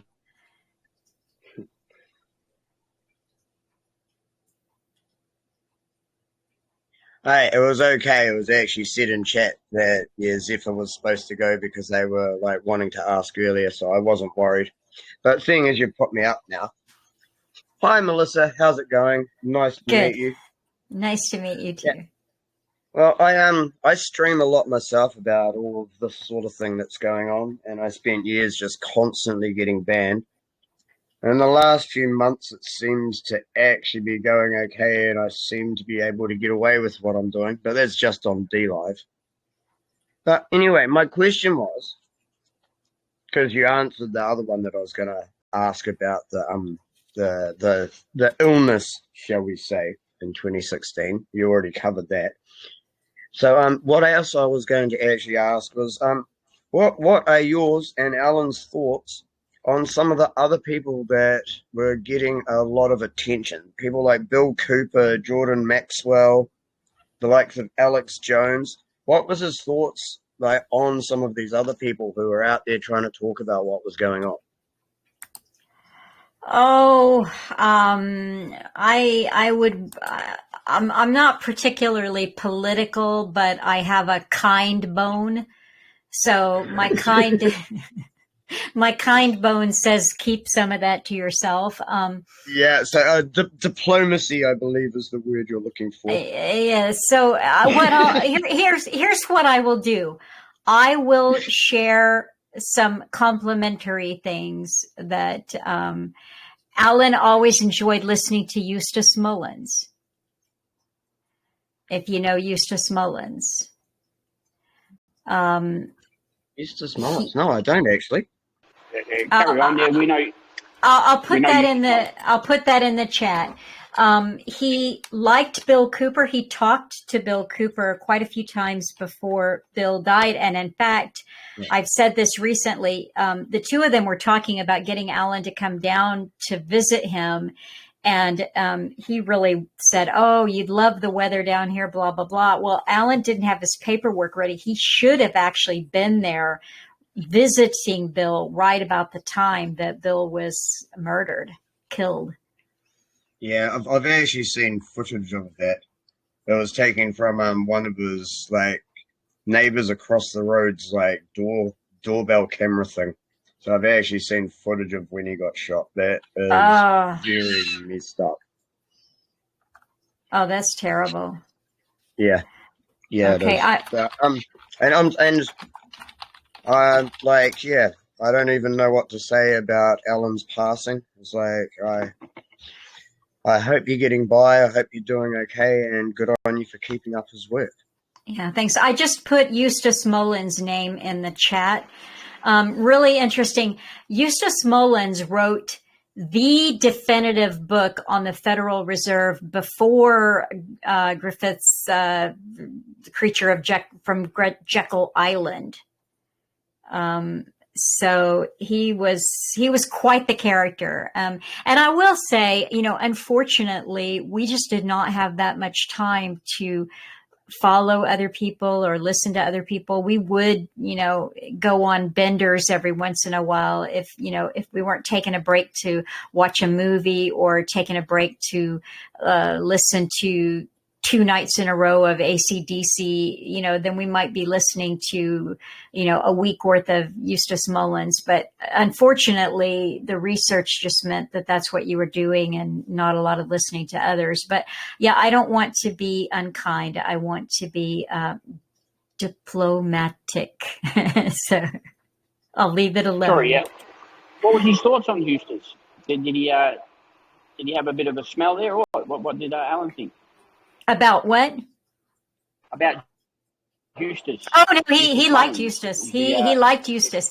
With Eustace and with Bill, I would say that he said they got a lot right. Okay.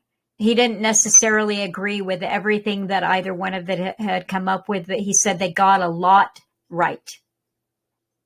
So, but yeah, there's plenty of people out there that he probably wouldn't have given 2 cents for what they had to say. Copy that. Carry on, Zoe. All right, let's go to Zephyr. He's been waiting for a while. So go ahead and unmute yourself. Hello. Yeah, I don't mind waiting, by the way. It was fun. Oh, well, hi, Zephyr. I do protest a little bit to be being called a woman, but whatever. that's a My joke. bad, Zephyr. It's all right. It wasn't just you, but it's really funny because I was like, oh my gosh, I wish I could interrupt while you guys were talking about the devil, and it's a good thing I took notes because I would never be able to get this out. So if you'll just like bear with me for a minute. My mom this week, we're both tarot readers. I read professionally, and my mom is learning. And so she pointed out to me this week the devil card. And if you've ever seen the regular tarot card of the devil, there's two people beneath this, like, goat guy that's up on this cube, and they've got chains from the cube. Yeah, That's Baphomet. Yeah. Yeah, most people wouldn't know that though. So they have chains and they're like wearing these collars, but if you notice, the collars are very loose. And that brings us back to this consent, which is what is necessary for them to, because they don't have their own creative power, just like you said. They use our power, and that is what they're afraid of, is losing it. It's not, yeah. So I think that saying that word consent, it is, you don't consent when you're under duress, whenever you are being forced. I mean, it's like they are manufacturing consent as what is his name? The linguist guy, Noam Chomsky, as Noam Chomsky would have said. But we sort of need to function within their system. We have to register our cars and pay the taxes and blah, blah, blah, and appear to consent. But I don't think that's exactly the same as consenting. We can find ways to object, and it is very important to take action, like where we can. I totally 100% agree with you on that. And as for what that action is, it's going to be in the moment. It's whatever you feel like your heart and your mind and your gut are all in unison saying, hopefully. I think that these symbols in the tarot cards, the archetypes, they're repeating themes that our ancestors have smuggled through the gates, in sort of a metaphor to show us that these cycles repeat and to show us how we can take these collars off, and so I think it's very important to not disregard them as all evil, because they're not. And I don't even know if the people that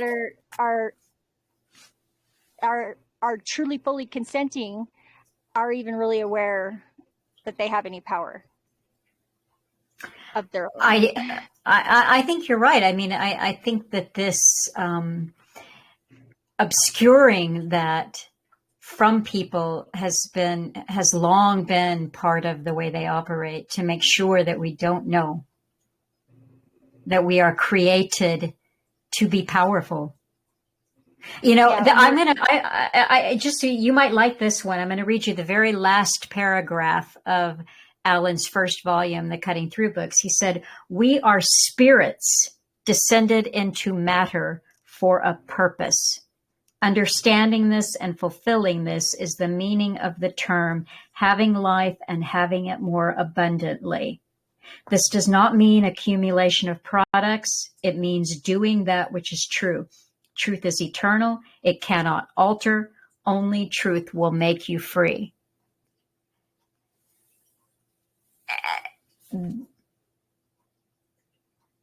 If we accept that we were created and created for a purpose, like I said, it really increases your arsenal.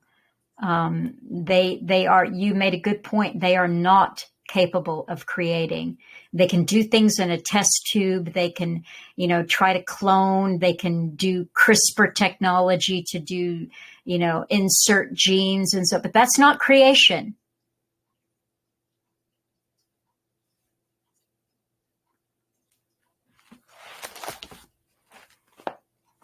Are you still there, Zephyr? Yeah, I muted her so we can move on to the next question. Yeah, Okay. I said All right. one person at a time. All I right. think that they've already lost. It's really just a matter of time. I think we just have to one person at a time.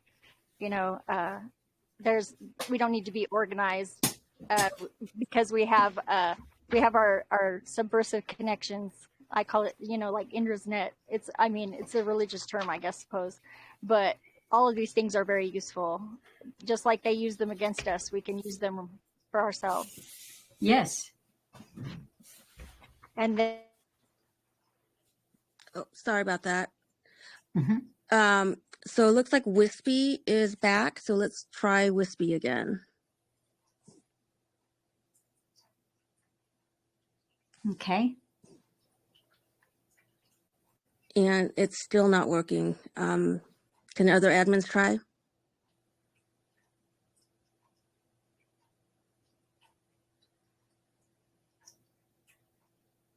Yeah, I don't know. It's not working for some reason. Yeah, Wispy, I don't know. Wispy, I messaged you. You can respond, and I'll ask a question on your behalf. Okay, Dave, go ahead and ask your question. Hello. Yeah, I just stumbled into this group, and very nice, good. I'm very glad to hear all you guys talking. And I was wondering if you could maybe pop in the chat that what you just read. I'd like to look at that again and again. If you could pop that in the chat, is that possible? Sure. Thank you. And yeah, I being the first time here, I came in right when you're talking a bit of sovereignty lingo, and yeah, just wondering what you guys just talk about all kinds of different topics, just random kind of topics all the time, or you guys focus on one particular aspect of life? Thank you. Go ahead, CM. I, Sort him out.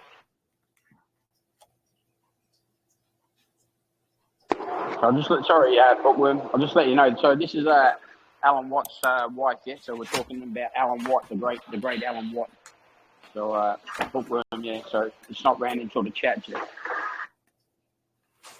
Okay, very good. Well, thank you very much. Yeah, that really kind of explains.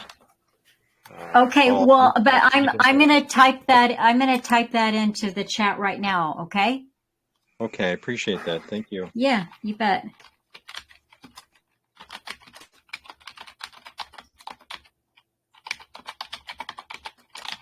But maybe I can talk and type at the same time, or somebody else can talk to me while I type. All right, I got stuff for you. It's real quick, and you don't have to do it now, Bookworm. We could tell, or Melissa, we could tell you were a little disappointed having to talk about your husband during the downtime. So we had a pre-question for you if you wanted at some point to talk about the good times with your husband and how you guys met. You don't have to answer that now, but if you're looking, to cheer up the mood for you. No, I don't mind. I didn't mind talking about the downtimes. I didn't. I just, the actual time of his death is very hard for me to talk about. But we understand that,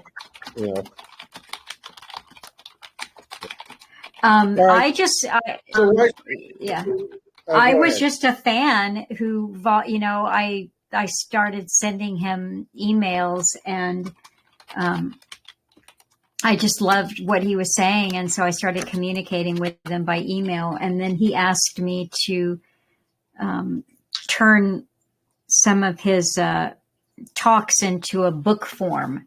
And I did that before I met him. It's called Waiting for the Miracle. And it's a transcription, a very long transcription. It's about 230-page book of a series of talks that he did with Jackie Petru. And so I did that. And then while I was doing that, we talked on the phone a lot. And then I eventually went up to Canada, visited with him, spent about a couple of weeks up there just visiting. And, I was over the moon for him. And I had moved up there 2 weeks later. So that's how it turned out.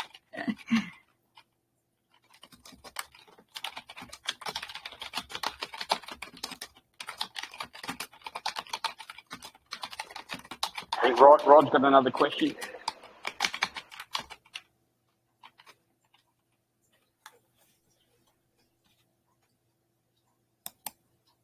Go ahead, Rod, ask your question. I'm sorry. I was stuffing my face with a brownie.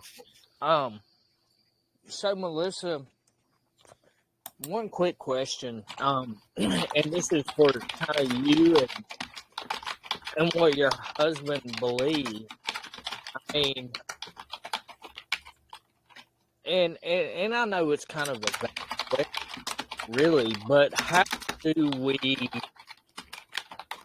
move forward, and how do we break this matrix, this cycle, this? I mean, I know it's a spiritual battle.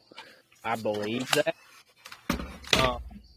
But kind of like, what was Alan's thoughts on, what did he? I know he was woke, and what can we do to help fix this, to get everybody on the same sheet of music and realize that we are being gaslighted and put up under spells, and how I mean, what are your thoughts on that, if I'm making any sense? What was some of his solutions, or yours? Well, he talked about this from time to time and in different ways. I think the idea is, if it is coming from an individual and it's spontaneous, and I think that the way Zephyr put it was really good, that it's where your head, your heart, everything is lined up and it comes from that genuine place in you, then that is not something that they can prepare for. They cannot war game individual spontaneity.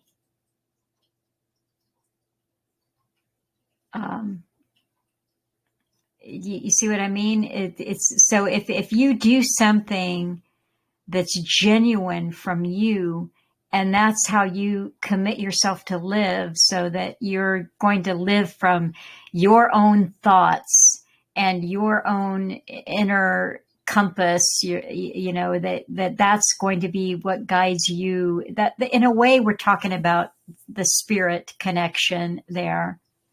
Then you will do things. I guess to make a long answer short, nobody can tell you, if they're being genuine and sincere, how to fight this. That comes from you.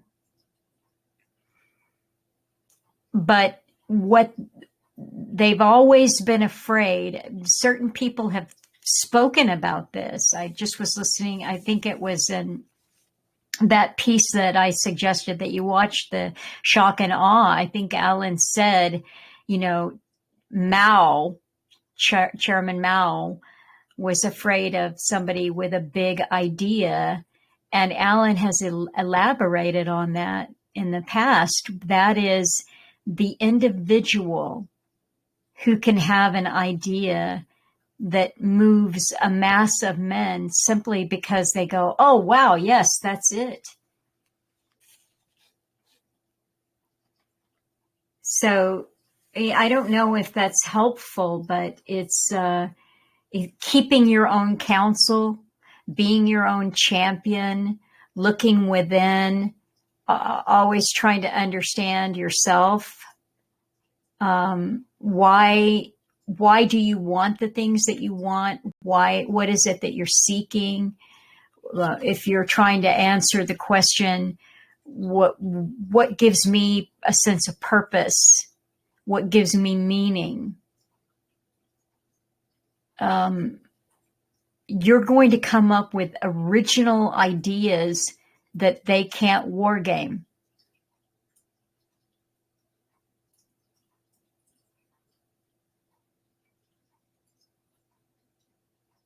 Alan used to say that we humans are the most studied species on the face of the earth. They've got think tanks and universities, and they throw grant money, and they study us, like I said, like lab rats.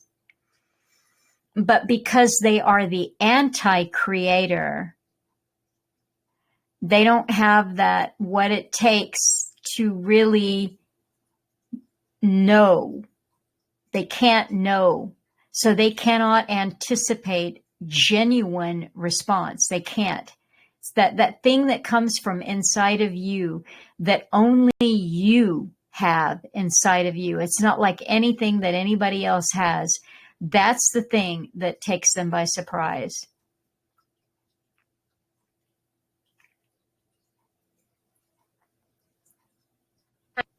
Right on. Thank you for that. Answering that. Talk about studying humans. Alan talks about the RIIA so much.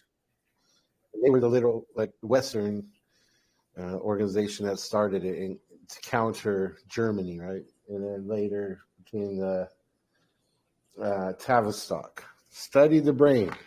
But I did want to jump in here. People are getting antsy. People want to talk rather than ask questions. And I just want to remind everybody we're trying to allow everybody to have a Q&A with Melissa. Not everyone gets a chance to ask her questions. We are going to do an open mic. When we're going to stop the recording. We're going to, just like every other chat, chime in when you want to talk about something. So we're getting near there. Please be patient. I'd like to ask this last chance for any questions. Then I want to give it over to Melissa to see if she wanted to close it out with any remarks. And then I'd like to give her an opportunity to plug anything that she's got going on, and I have a question. Give some support to her in her place. I have a question. Go ahead. Does this, I don't know if Alan Watt covered anything like this, but does this look like the Earth and the plane we're on with all the different things people believe in? Does it look like an engineered system?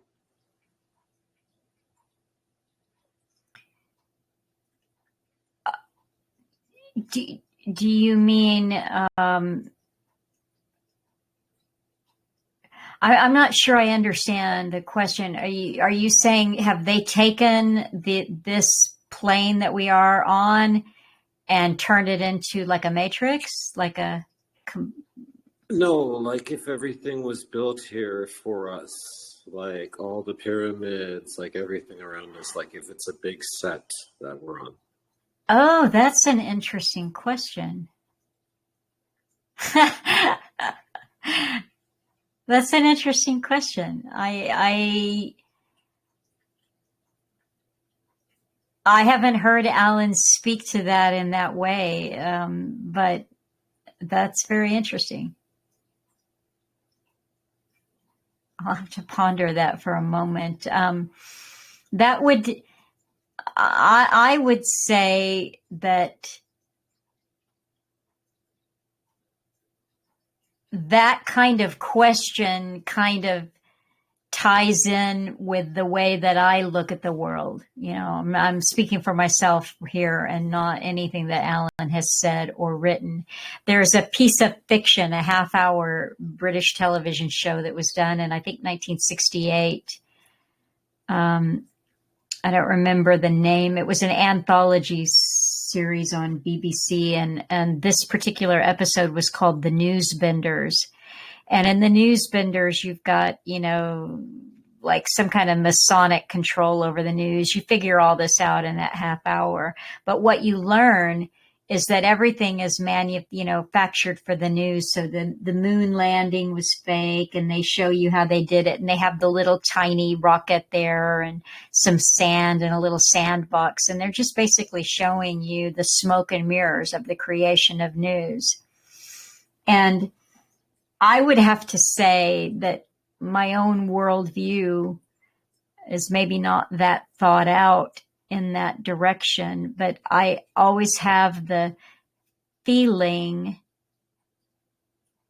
that I am walking through a set, somebody else's movie. Like I stumbled onto this set, and this isn't really my world. I'm a stranger here, you know? And that may be simply part of the journey of understanding that we are run by this deviant priesthood, these anti-creators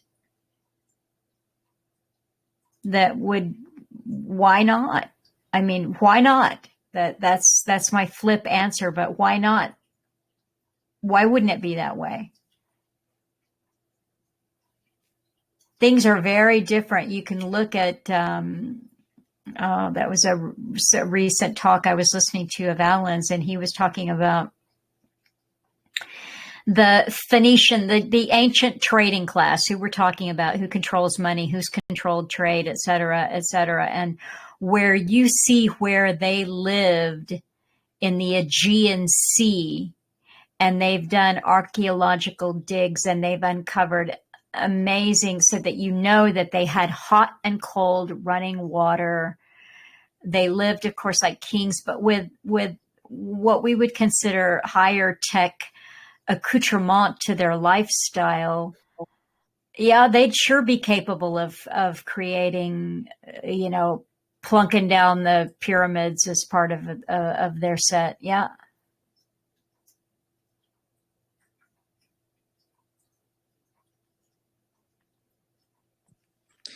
Okay, so I think DK Spiracy had another question. And again, last call for questions. So please raise your hand if you have something to ask. Thank you. Go ahead, DK Spiracy. Okay, the first one was actually just to touch on what the last guy was saying about was the world set up. See, I do have a theory, and I've heard it be said by other people, I couldn't quote their names, that it was all a giant circuit board, and that was what generated our free electricity. And in my opinion, my theory, I believe there was a short circuit, and that was what annihilated most of one of those old races and stuff. But anyway, to move on from that, that's just to give people something to think about. But to actually get some sort of idea of what's going on, it's like, what are your plans from here?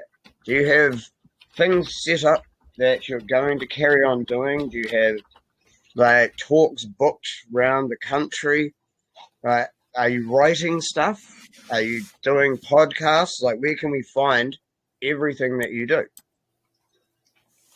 Well, I think the primary place, and I'm going to warn you, it has been said that the cuttingthroughthematrix.com looks like a box of Crayolas exploded.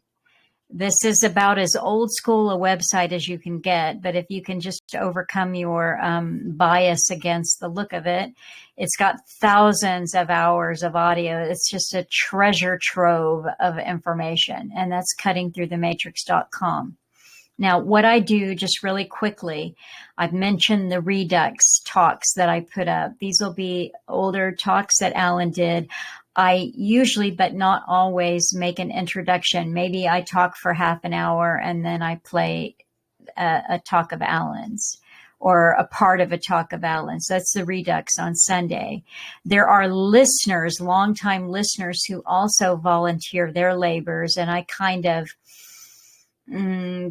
funnel those through and put them on the different the websites and channels. Besides the main website where you can see other sites, I've got Alan Watt CTTM, so that's the handle basically for all of them. But I've got YouTube, where everything is heavily edited, so don't bother with YouTube, although I do post there. But I just have to be careful of everything I say and how I say it. There's YouTube, BitChute, Rumble, Odyssey, and I also post things on X. I don't post on Telegram, but there's a couple in South Africa who run a kind of a tribute, the Alan Watt tribute channel on Telegram, and they're friends of mine. And then they run the CTTM book club, which I'm also an administrator on. But I let the other administrators post stuff there too. I don't do it just because I'm not as good on that kind of stuff as they seem to be. Right now there's a book club, and we're doing Carol Quigley's Tragedy and Hope, and we'll do a video or talk once a month on that. And that's on Telegram. I have a podcast of my own that I started in January of 2023 called Real History with Melissa.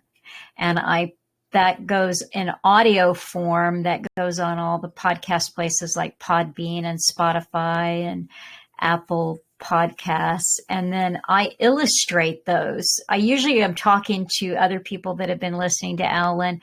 I've talked to people that have never heard of Alan, like a doctor up in Canada named Dr. William Mackus, who's covered a lot of the kind of died suddenly stories. So it's not just all Alan, but there's a lot of that. And then I cover, sometimes if I don't have somebody to talk to that week, I'll just talk about something that is of interest to me. That's Real History with Melissa. And I post those on Thursday. So tomorrow I'll have one going up again. I do them every Thursday. And then, like I interrupted myself, I got sidetracked, but other people who listen to Alan make videos, and I post those midweek. Right now I'm doing a series that was created by a listener called The Authors, and that's Alan Watt excerpts. He's talking about different authors. So right now we're on George Orwell. So it's clips of Alan talking about George Orwell and discussing books that Orwell wrote. And then on Friday night, I post a really short signs and symbols videos.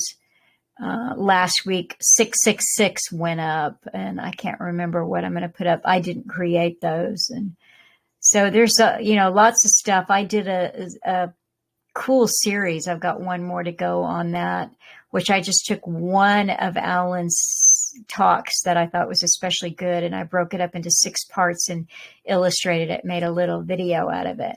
Now, I have more ideas about what to do with things than I have life left in me, which is a sad thing because there's so much that I feel ought to be done with his work. He just had so many books that he quoted from and cited, and it would be really great if I could catalog those and give, the really meaty, good quotes that come from those, if those were cataloged. I want to be able to take his audios, which I offer right now just in discs, but disc is an ancient technology. Everybody streams right now, but I'm trying to get those available at least on, flash drives and offer them that way. So basically I stay really busy. I love what I do. I work all the time. I love what I do because, I love Alan. I have so much respect for him for basically just sacrificing himself in so many ways to share his knowledge and his wisdom with other people. He was tireless for all of the years that I knew him and had been for the, years before I met him. And he impacted my life so much. And, I'm just not even in any way the person that I was before I met him. And I know that he had that kind of impact on so many people. And so what I'm saying is I'm just going to sing his praises in 1,000 ways until I drop dead. That's my plan.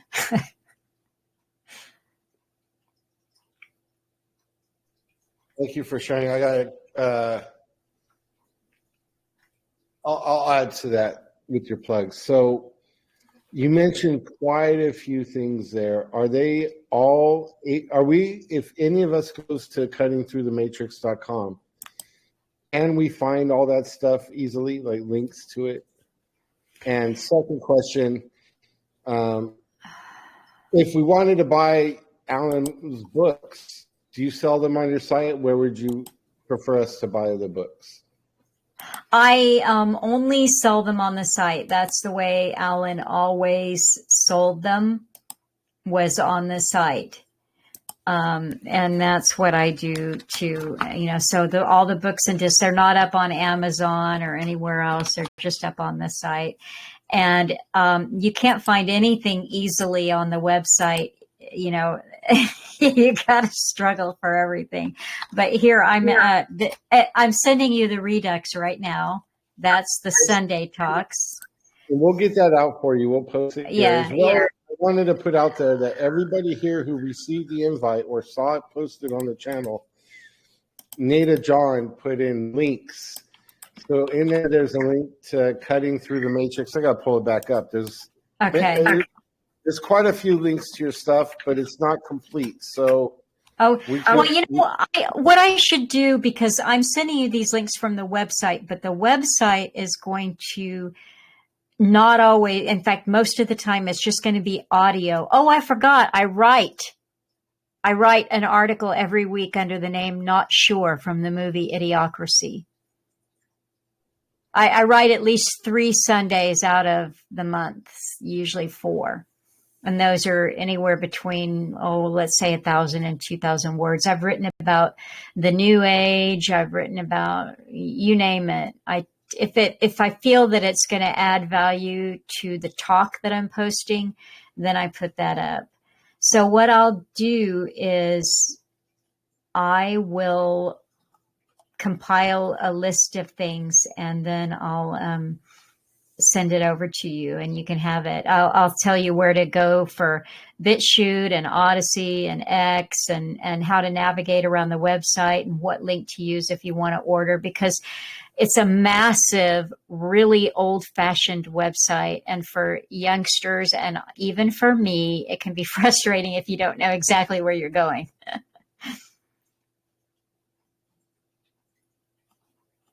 Perfect. I'll do that. I'll send that over to you when we're done talking tonight. Awesome. Thank you. And John. So, listen, Melissa, we all thank you so much for spending some time with us. As you can see, people knew your husband, people loved him. And he was, like I said earlier, he seemed like he was genuine, and we don't get that a lot from the people we go to answers for.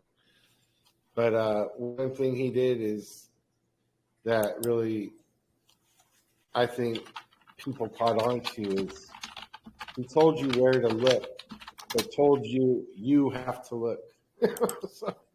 And I think that's different.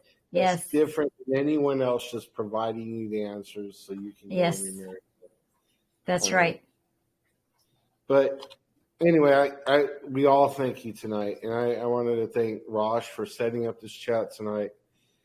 Nada so much. Nada John for connecting with Melissa. It was huge for us. Internet Zoe Kurt, thanks for taking care of the chat tonight. So any other parting words from anyone with their mic unmuted? If not, we'll end the recording and then go live. Anybody, please feel free.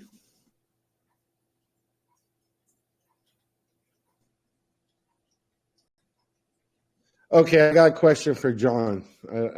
He might be busy. He owns a business. Can we license Alan Watts' name and picture for a product? We'll reach out to you on the side. Oh, that's interesting. Nobody has ever asked me that question. So, I'll be sure to include my email, and that's never crossed my mind. So he was joking, by the way, but I've already got okay, all right, special fried rice. Alan Watts Fresh Okay. Fried Rice. Yeah. I mean, there are big people who've wanted to make T-shirts before, and it's like, oh my God, I don't know about. I mean, there were a lot of things that we jokingly talked about while Alan was alive, like T-shirts and coffee cups with the Karate Kick logo and all of that on there. I don't think that Alan was necessarily averse to the idea of a karate kick cutting through the matrix coffee cup, but there's not enough time in the day. I just fly by the seat of my pants and trust that I'm going to be okay, and I don't worry too much about making bank. Where did you get the Karate Kick?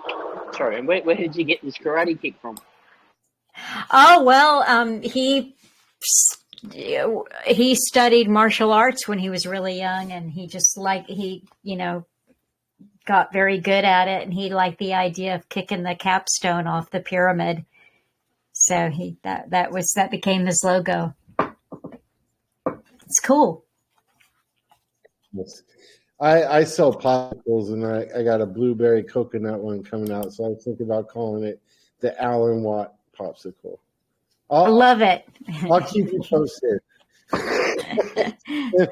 Well, you know what? If you really want to name a popsicle that Alan would have put his seal of approval on, make it chocolate. We'll look into that. Yeah, that would be the Alan Watt popsicle, the chocolate one. Right on. Well, listen, everybody, high five tonight. And for the participants to raise their hand and were patient and let other people talk tonight, we thank you just as well. Thank you, everybody, for coming, and we'll close out this recording now. Good evening.